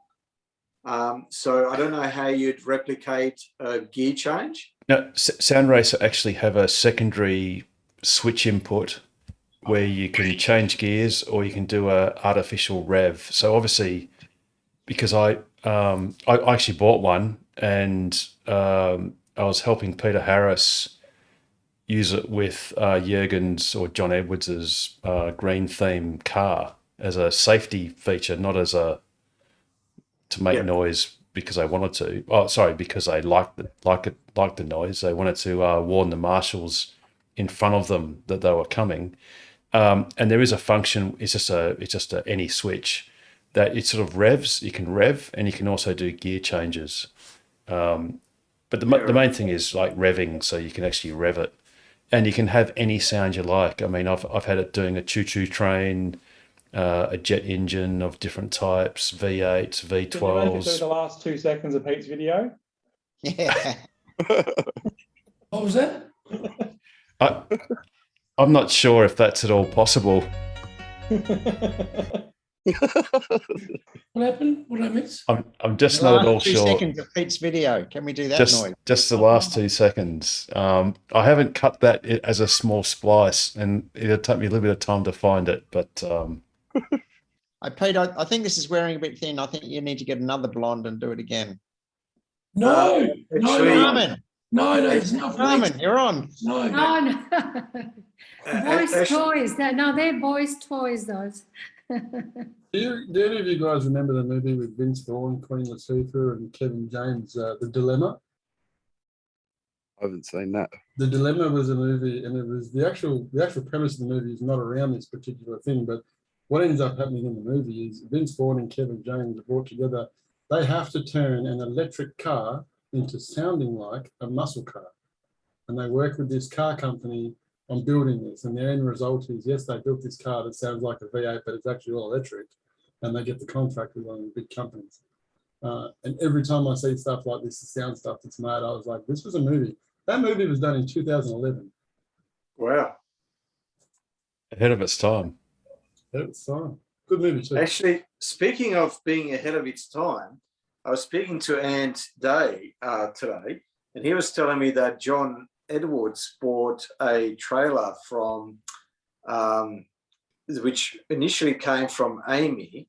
So apparently Amy Insurance built 10 trailers with, I think he said 7 kilowatt chargers on them. And this was built 10 years ago. And the idea was that they were foreseeing electric cars being on the road everywhere, and, you know, there having to be mobile recharges around for when people run out of electricity and get stranded. So apparently they build these 10 trailers with chargers on them. I can add to that, Pete. I got some info about that might be helpful. Yeah. I was in Queensland last week. That's why I was unable to attend. I also ended up staying up late to buy some more. We're doing a show, Russell. Yeah. What are we doing in Queensland, Russell? They had an outbreak on the Gold Coast. So I couldn't make it down there, so I had to stay in the CBD, which is the money's not quite as good up that way. But anyway, I spotted a lot of Teslas there in Queensland compared to Australia, or in Brisbane in particular.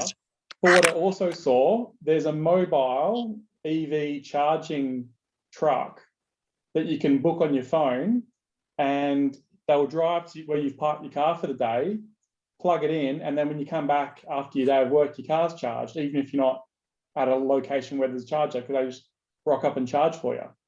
I saw it when I was walking through a complex, and I thought, wow, that's just something.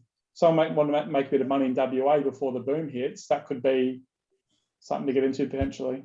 That's a bit like those tugboats that would save the big ships money, rather than the ship coming into the ports, the dock, to take on fuel, which cost like $100,000 a day or whatever it was, or $1 million a day or something ridiculous. What they would do is drive the fuel out, and that way the ship would only moor outside the port, take on the fuel and keep going, and they could avoid the port fees.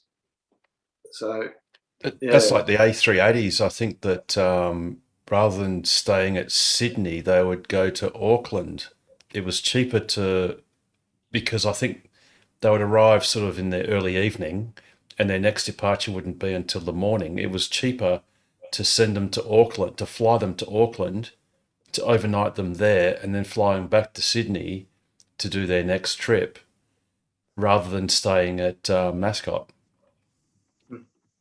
So, and you'd think those logistics are just crazy, but that's just the way the economics works. Actually, speaking of charges, I remember watching, this would have been a good year ago or so, some company developing it looked like an R2-D2 on wheels, and it was autonomous, and in a garage, like a underground garage in a shopping centre or what have you, they would just deploy and go and find the car and charge it. So rather than you having to find a charging spot, you would just park anywhere, and with your phone you would summon it to go and charge your car. That's almost. Oh, Russell's sharing something. Oh, there we go. That's what it was. That thing there. Yeah, right. Not to like, That's I'm not great. spooking them or anything, but yeah, it was quite smaller than what I expected. They just pop open the back and have the cable coming out of it. I'd love to know what the cost would be, maybe $5 a kilowatt hour or something. I mean, I'm sure I can go to their website and have a look.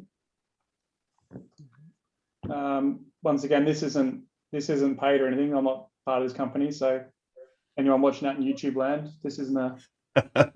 This is not a paid promotion. Don't know where it would have the costs. AQ maybe. Yeah, Be on the phone, wouldn't BFAQs. you? How's it work? Additional fees. Sorry, Russell. So is that like one of them people that drive around, put fuel in your car for you, but they just come and charge your car for you? Yeah. Right. That's awesome.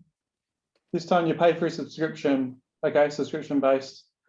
Yeah, not sure. Maybe you can look into it yourself if you really.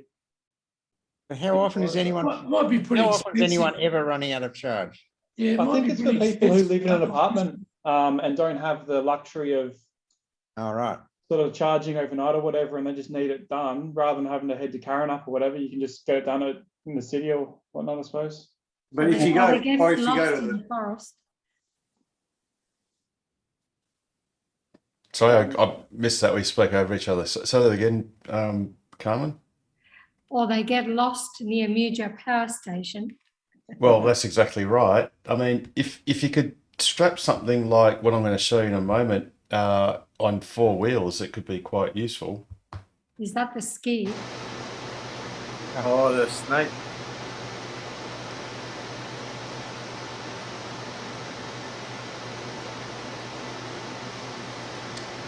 Is this from your bedroom, is it, Harold?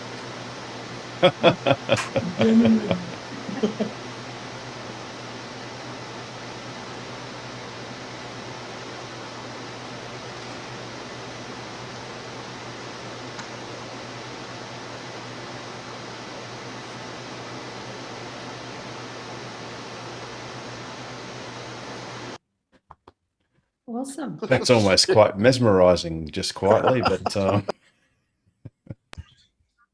Some smart people have just got too much time on their hands, eh? Exactly.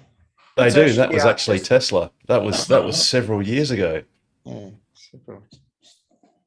But obviously, that's something that would be required. Well, sorry, that was something that was going to be required for full self-driving if there's no one in your car and they need to charge up. Right. But of course, Tesla's going to use their Tesla bot, which will just be like a driveway attendant and plug the standard cable into your car all for you. So, and in fact, it'll probably do that whether or not your car is driving by itself. Even if you're in the car, it'll probably do that for you. But Just got to anyway, be careful there. You don't drop your soap in front of it. that's entirely inappropriate at this time of night. Couldn't resist, but we are past 10 o'clock, aren't we now? Yeah, that's right. But Pete, there could be people watching this show at 6 a.m. or something, or I don't know. I mean, Damon watches it in half-hour slabs, so it could be he could have just watched the latest episode of Bluey and then watched half an hour of us and go, oh, it's it's a bit different. I did read some interesting articles during the week. For some reason, my mind was skipping towards. I was driving home from work, and then I sort of stopped at the traffic lights. I'm like, what? Why can't we have induction charging on our roads? Right?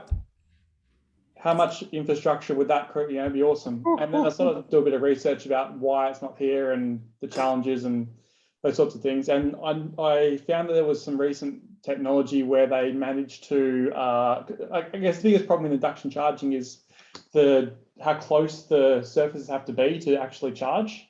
The further you go away, it's one of those exponential scales of diminishing, so you don't really get much efficiency. They've managed to create a system now where they can actually direct they're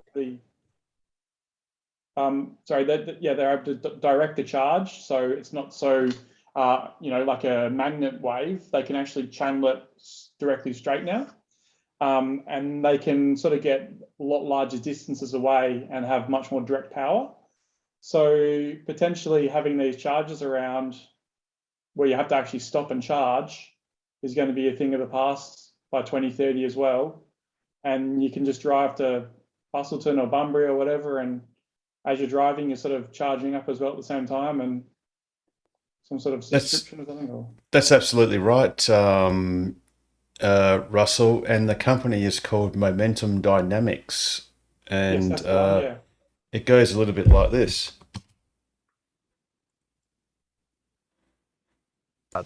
In this view, you will see the pad going under the vehicle. So now you see the pad under the vehicle. and we just stop on this line. Is level with the bottom of the screen right there. And then we put in P, and then it's a few second delay on this one, but we will see very soon that we're charging. And now we see here on the screen, it's calculating the time when it will be finished. And we see now that we're charging almost with 40 kilowatts. That was super fast. Yeah, we have a little bit high state of charge, 87%, but it can take 50 kilowatt. 52 was the maximum, right? Yes. And this is just iPace software, but this part here is custom. Yeah. Now you see, I actually raised the car into off-road mode, and we're charging 54.5 kilowatts. Whoa! At 87%, Wow. that's massive. And then if you lower it again. Yeah. Then you see.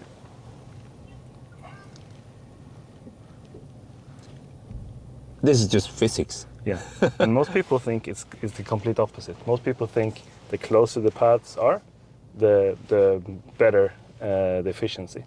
But it's actually the opposite. Our system is optimized for the buses that you see over there. So a higher ground clearance with our system is actually preferred. So we are doing more power when we are a little bit higher than we have in the normal mode. So there you go. So it's been solved. And I think they use 850 kilohertz frequency for the inductive charging. So you got to look out, because I think the ABC is on 720 kilohertz. So I hope it doesn't block out our signal. That's a very different solution to driving along the road and charging as you drive. It is, yeah. Yeah, it is. Yes. But imagine, look, the thing is, because our batteries are so large, you just don't need it. But at every intersection or traffic intersection, if you're stopped within a certain sort of region, you could get some opportunistic charging, perhaps, or recharging. Or taxis at taxi ranks and similar. But that's a little bit like saying at every traffic light you have a guy with a jerry can. He just gives you, half a litre. A dribble. What's the point? Well, I tell you what, imagine you're a haul pack and you're at a mine site, and haul packs have to spend a bit of time where they get loaded, and when they get actually where they get loaded is more volatile, but where they unload is a fixed location. So while they're unloading, it might only be for a minute or so, but it's adding a meaningful amount of energy. All the big miners are looking at how, not just are the haul trucks going to go electric, how do we charge them while they're in production? Yep, because they're all electric now. They're all diesel electric, aren't they? Not all of them. Some of all of them. Yeah, it they depends were, on now they're manufacturer not. as Yeah. well. I think Komatsu ones are DC, but Hitachi ones are AC. So Richard, to be discussed when I Well, no. They're all electric drive. You on the site now, Richard? No, I'm not home. No, they're all electric drive, are they, Richard Chapman? I mean, they're electric drive, but they get diesel generators, so they're diesel powered. No. Komatsu are direct drive. Oh, right. Through a gearbox and transmission. Yep. So, but yeah, they're like the Hitachi ones are, AC induction motors. Which is, like our locos, which are going electric. So, which is easy to do because they already technically are, and it's like calling, how they call hydrogen cars electric. They call hydrogen powered cars EVs. You might as well call a diesel powered train an EV, an electric whereas train. a hybrid, if it was in the car world, hybrid.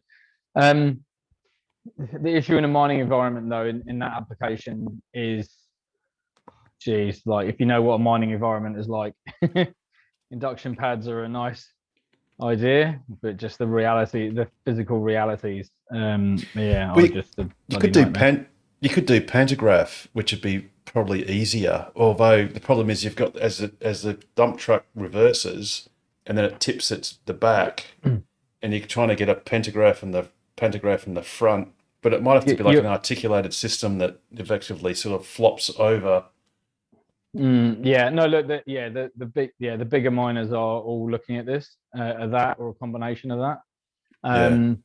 But you're right with like when the haul trucks dump at the crushers, that is a fixed point which also has 11 kVA going to it. So it would make sense to locate power where you know you're going to be for a certain amount of time, whether it's induction up. I was personally up for asking the military if we could have some sort of beam weapon technology to to beam it to microwave a charging plate. If we're going to go fully autonomous anyway, then you might fry a couple of vehicles, but well, the thing is, if Tesla could finally have his way with energy transport. Well, exactly.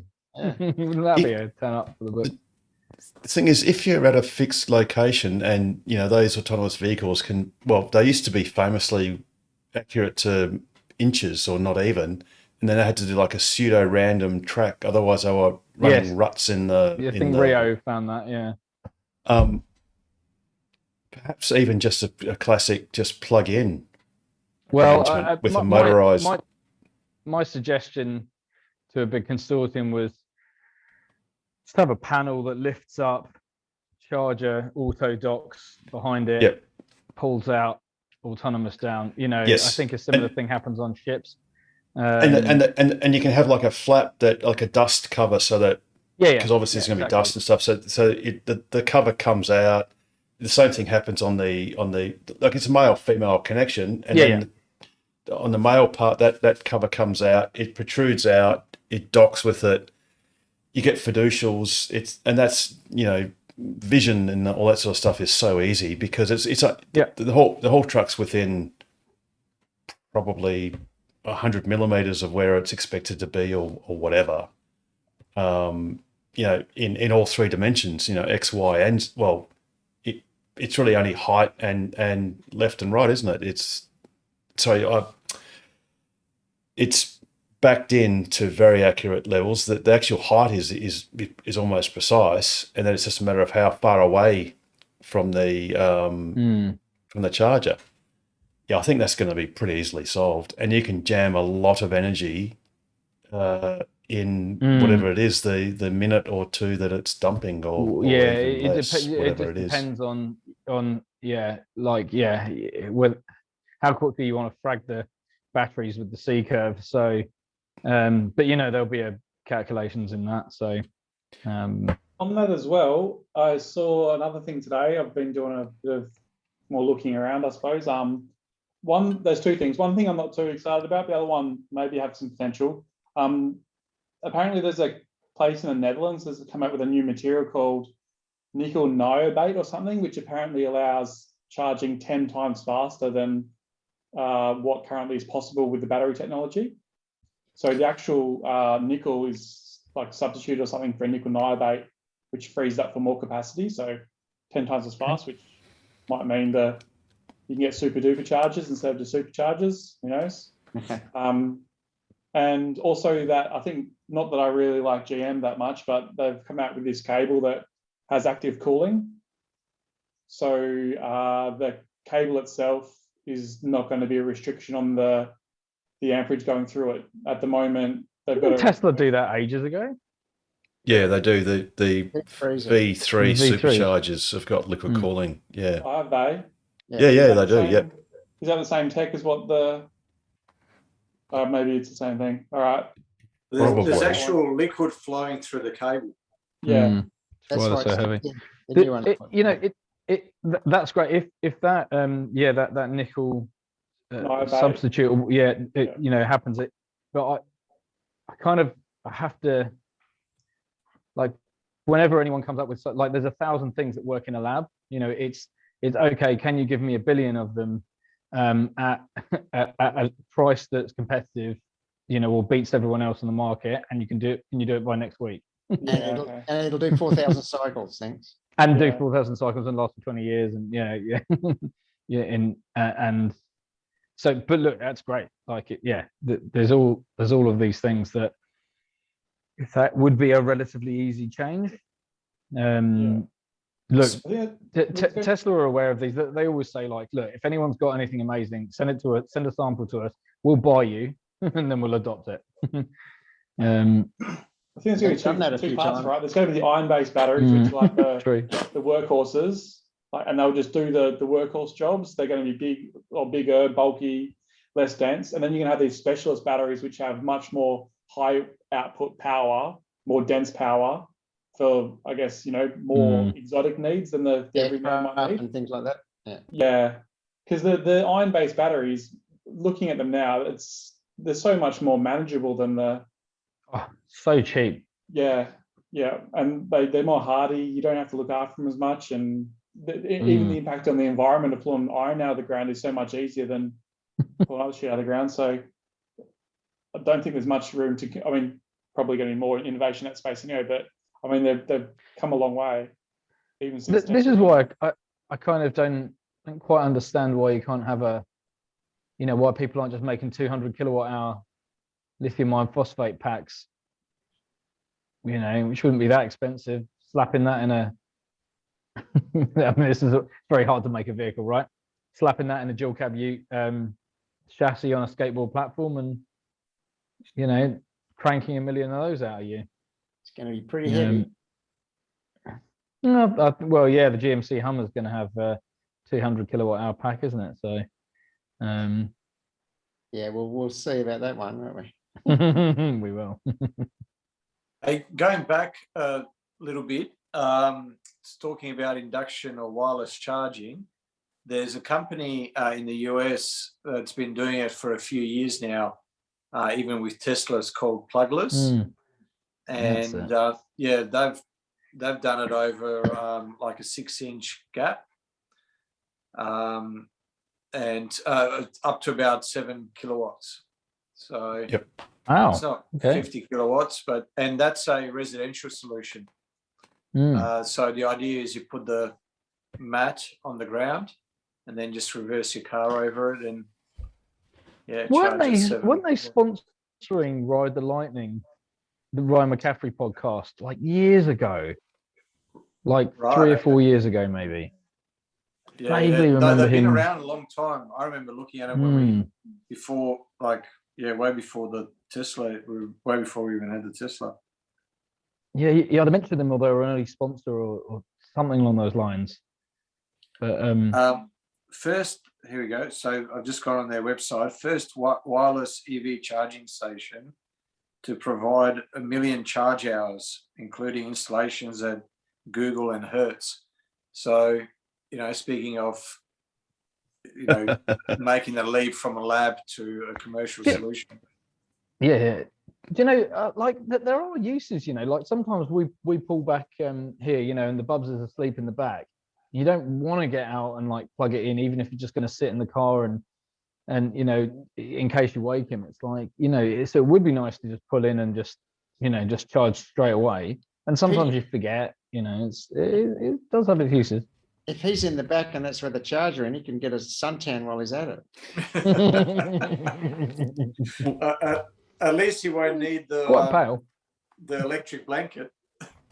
Well, you know that that Momentum Dynamics charger setup, they've actually got, these things are infrared sensors that are looking, this is the charge pad on the car, and they're actually looking backwards to see if there's any like aluminium cans or any debris that is turning incandescent because of the inductive energy going through.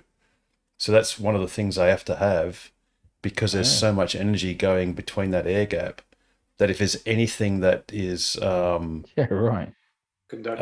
metal like or inductive, that will organic material's okay. It's when it's ferromagnetic. It's got a collar. Or if it's got a metal collar, that's right. Your cat could be curtains. Or a hip but the thing replacement is, with a titanium hip. as your cat goes goes incandescent, at least the good news is the charger will stop. So it turns off when it's cooked. Yes, only. Just like a microwave. It's like a microwave or a rice cooker. As soon as it's done, it turns off.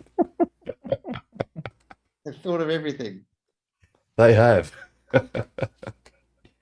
Oh dear. I don't know about you, but I plugged my car in today, and my wife had to go and get petrol. I tell you which I prefer.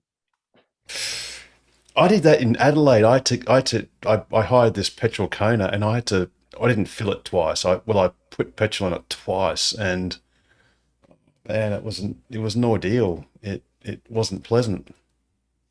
So it was not pleasant. I mean, induction charging is great, but it's not a real big deal to plug your car in. It takes all of 5 seconds. Exactly.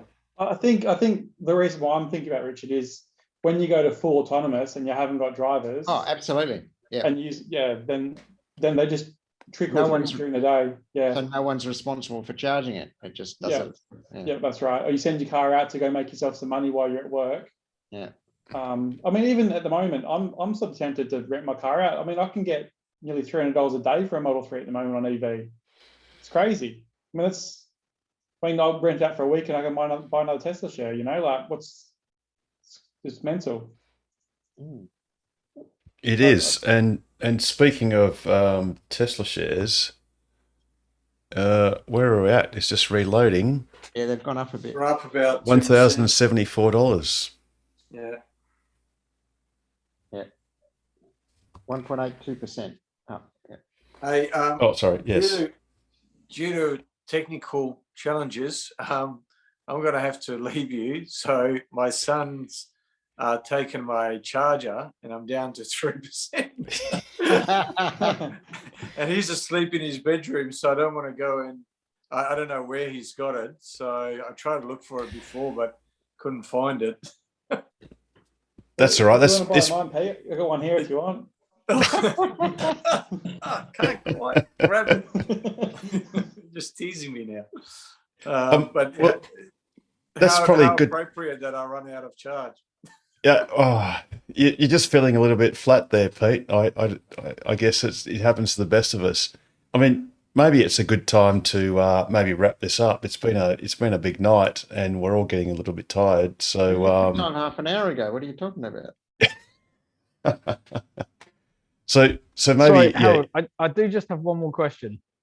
So Pete, just hold on as long as you can, and if you disappear, we'll know you went flat. It's all good. So I was trying not to go right down to 0% and leave the battery at 0% overnight. So you don't have another charger. You got no way of charging your phone. I don't know. Well, no, it's the iPad. It's got we're all iPhones, so we've all got lightning cables, but the iPad's got USB-C. Yeah. And my son took the USB-C for his MacBook to charge it, and I don't know what he's done with it, but I don't want to go through his bedroom while he's asleep. So anyway. That's a first world problem. Okay, well, Pete, we'll say good night to you because you don't want to brick your iPad. It's all good. Yeah, go, Richard. Yeah. But Pete, if you got to go, you got to go. It's all good. When your front stuff comes, let me know. I'll try and make this quick. Right, I've got a Tesla car, got a Tesla Powerwall, and I've got a Tesla wall connector, which isn't actually connected. Why can't I use that wall connector, or why can't the car? Basically, why can't the wall connector work like a Zappy does? Is that? Does anyone know if that's been in development via Tesla? I'm sure it is. It's just software, isn't it? Well, yeah, exactly, because the Powerwall can see what's going to the grid. Why can't it put that into the car? Because it can vary, obviously, the amps. I don't understand why they've not done that. In fact, Richard, why can't the car? You don't even need the charger to be smart. The car can choose to charge or not to charge, and how much to charge according to the information that's been fed through its server via your solar.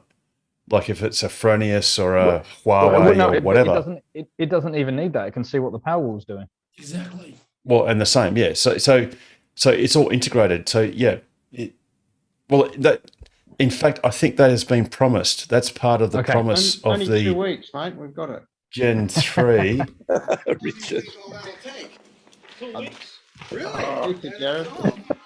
That 2 weeks is going to 2 weeks. get me down to 2 2%. lifetimes. 2 weeks. I do. So it's not 2 weeks, it's 2% for Pete. Pete's down to 2%.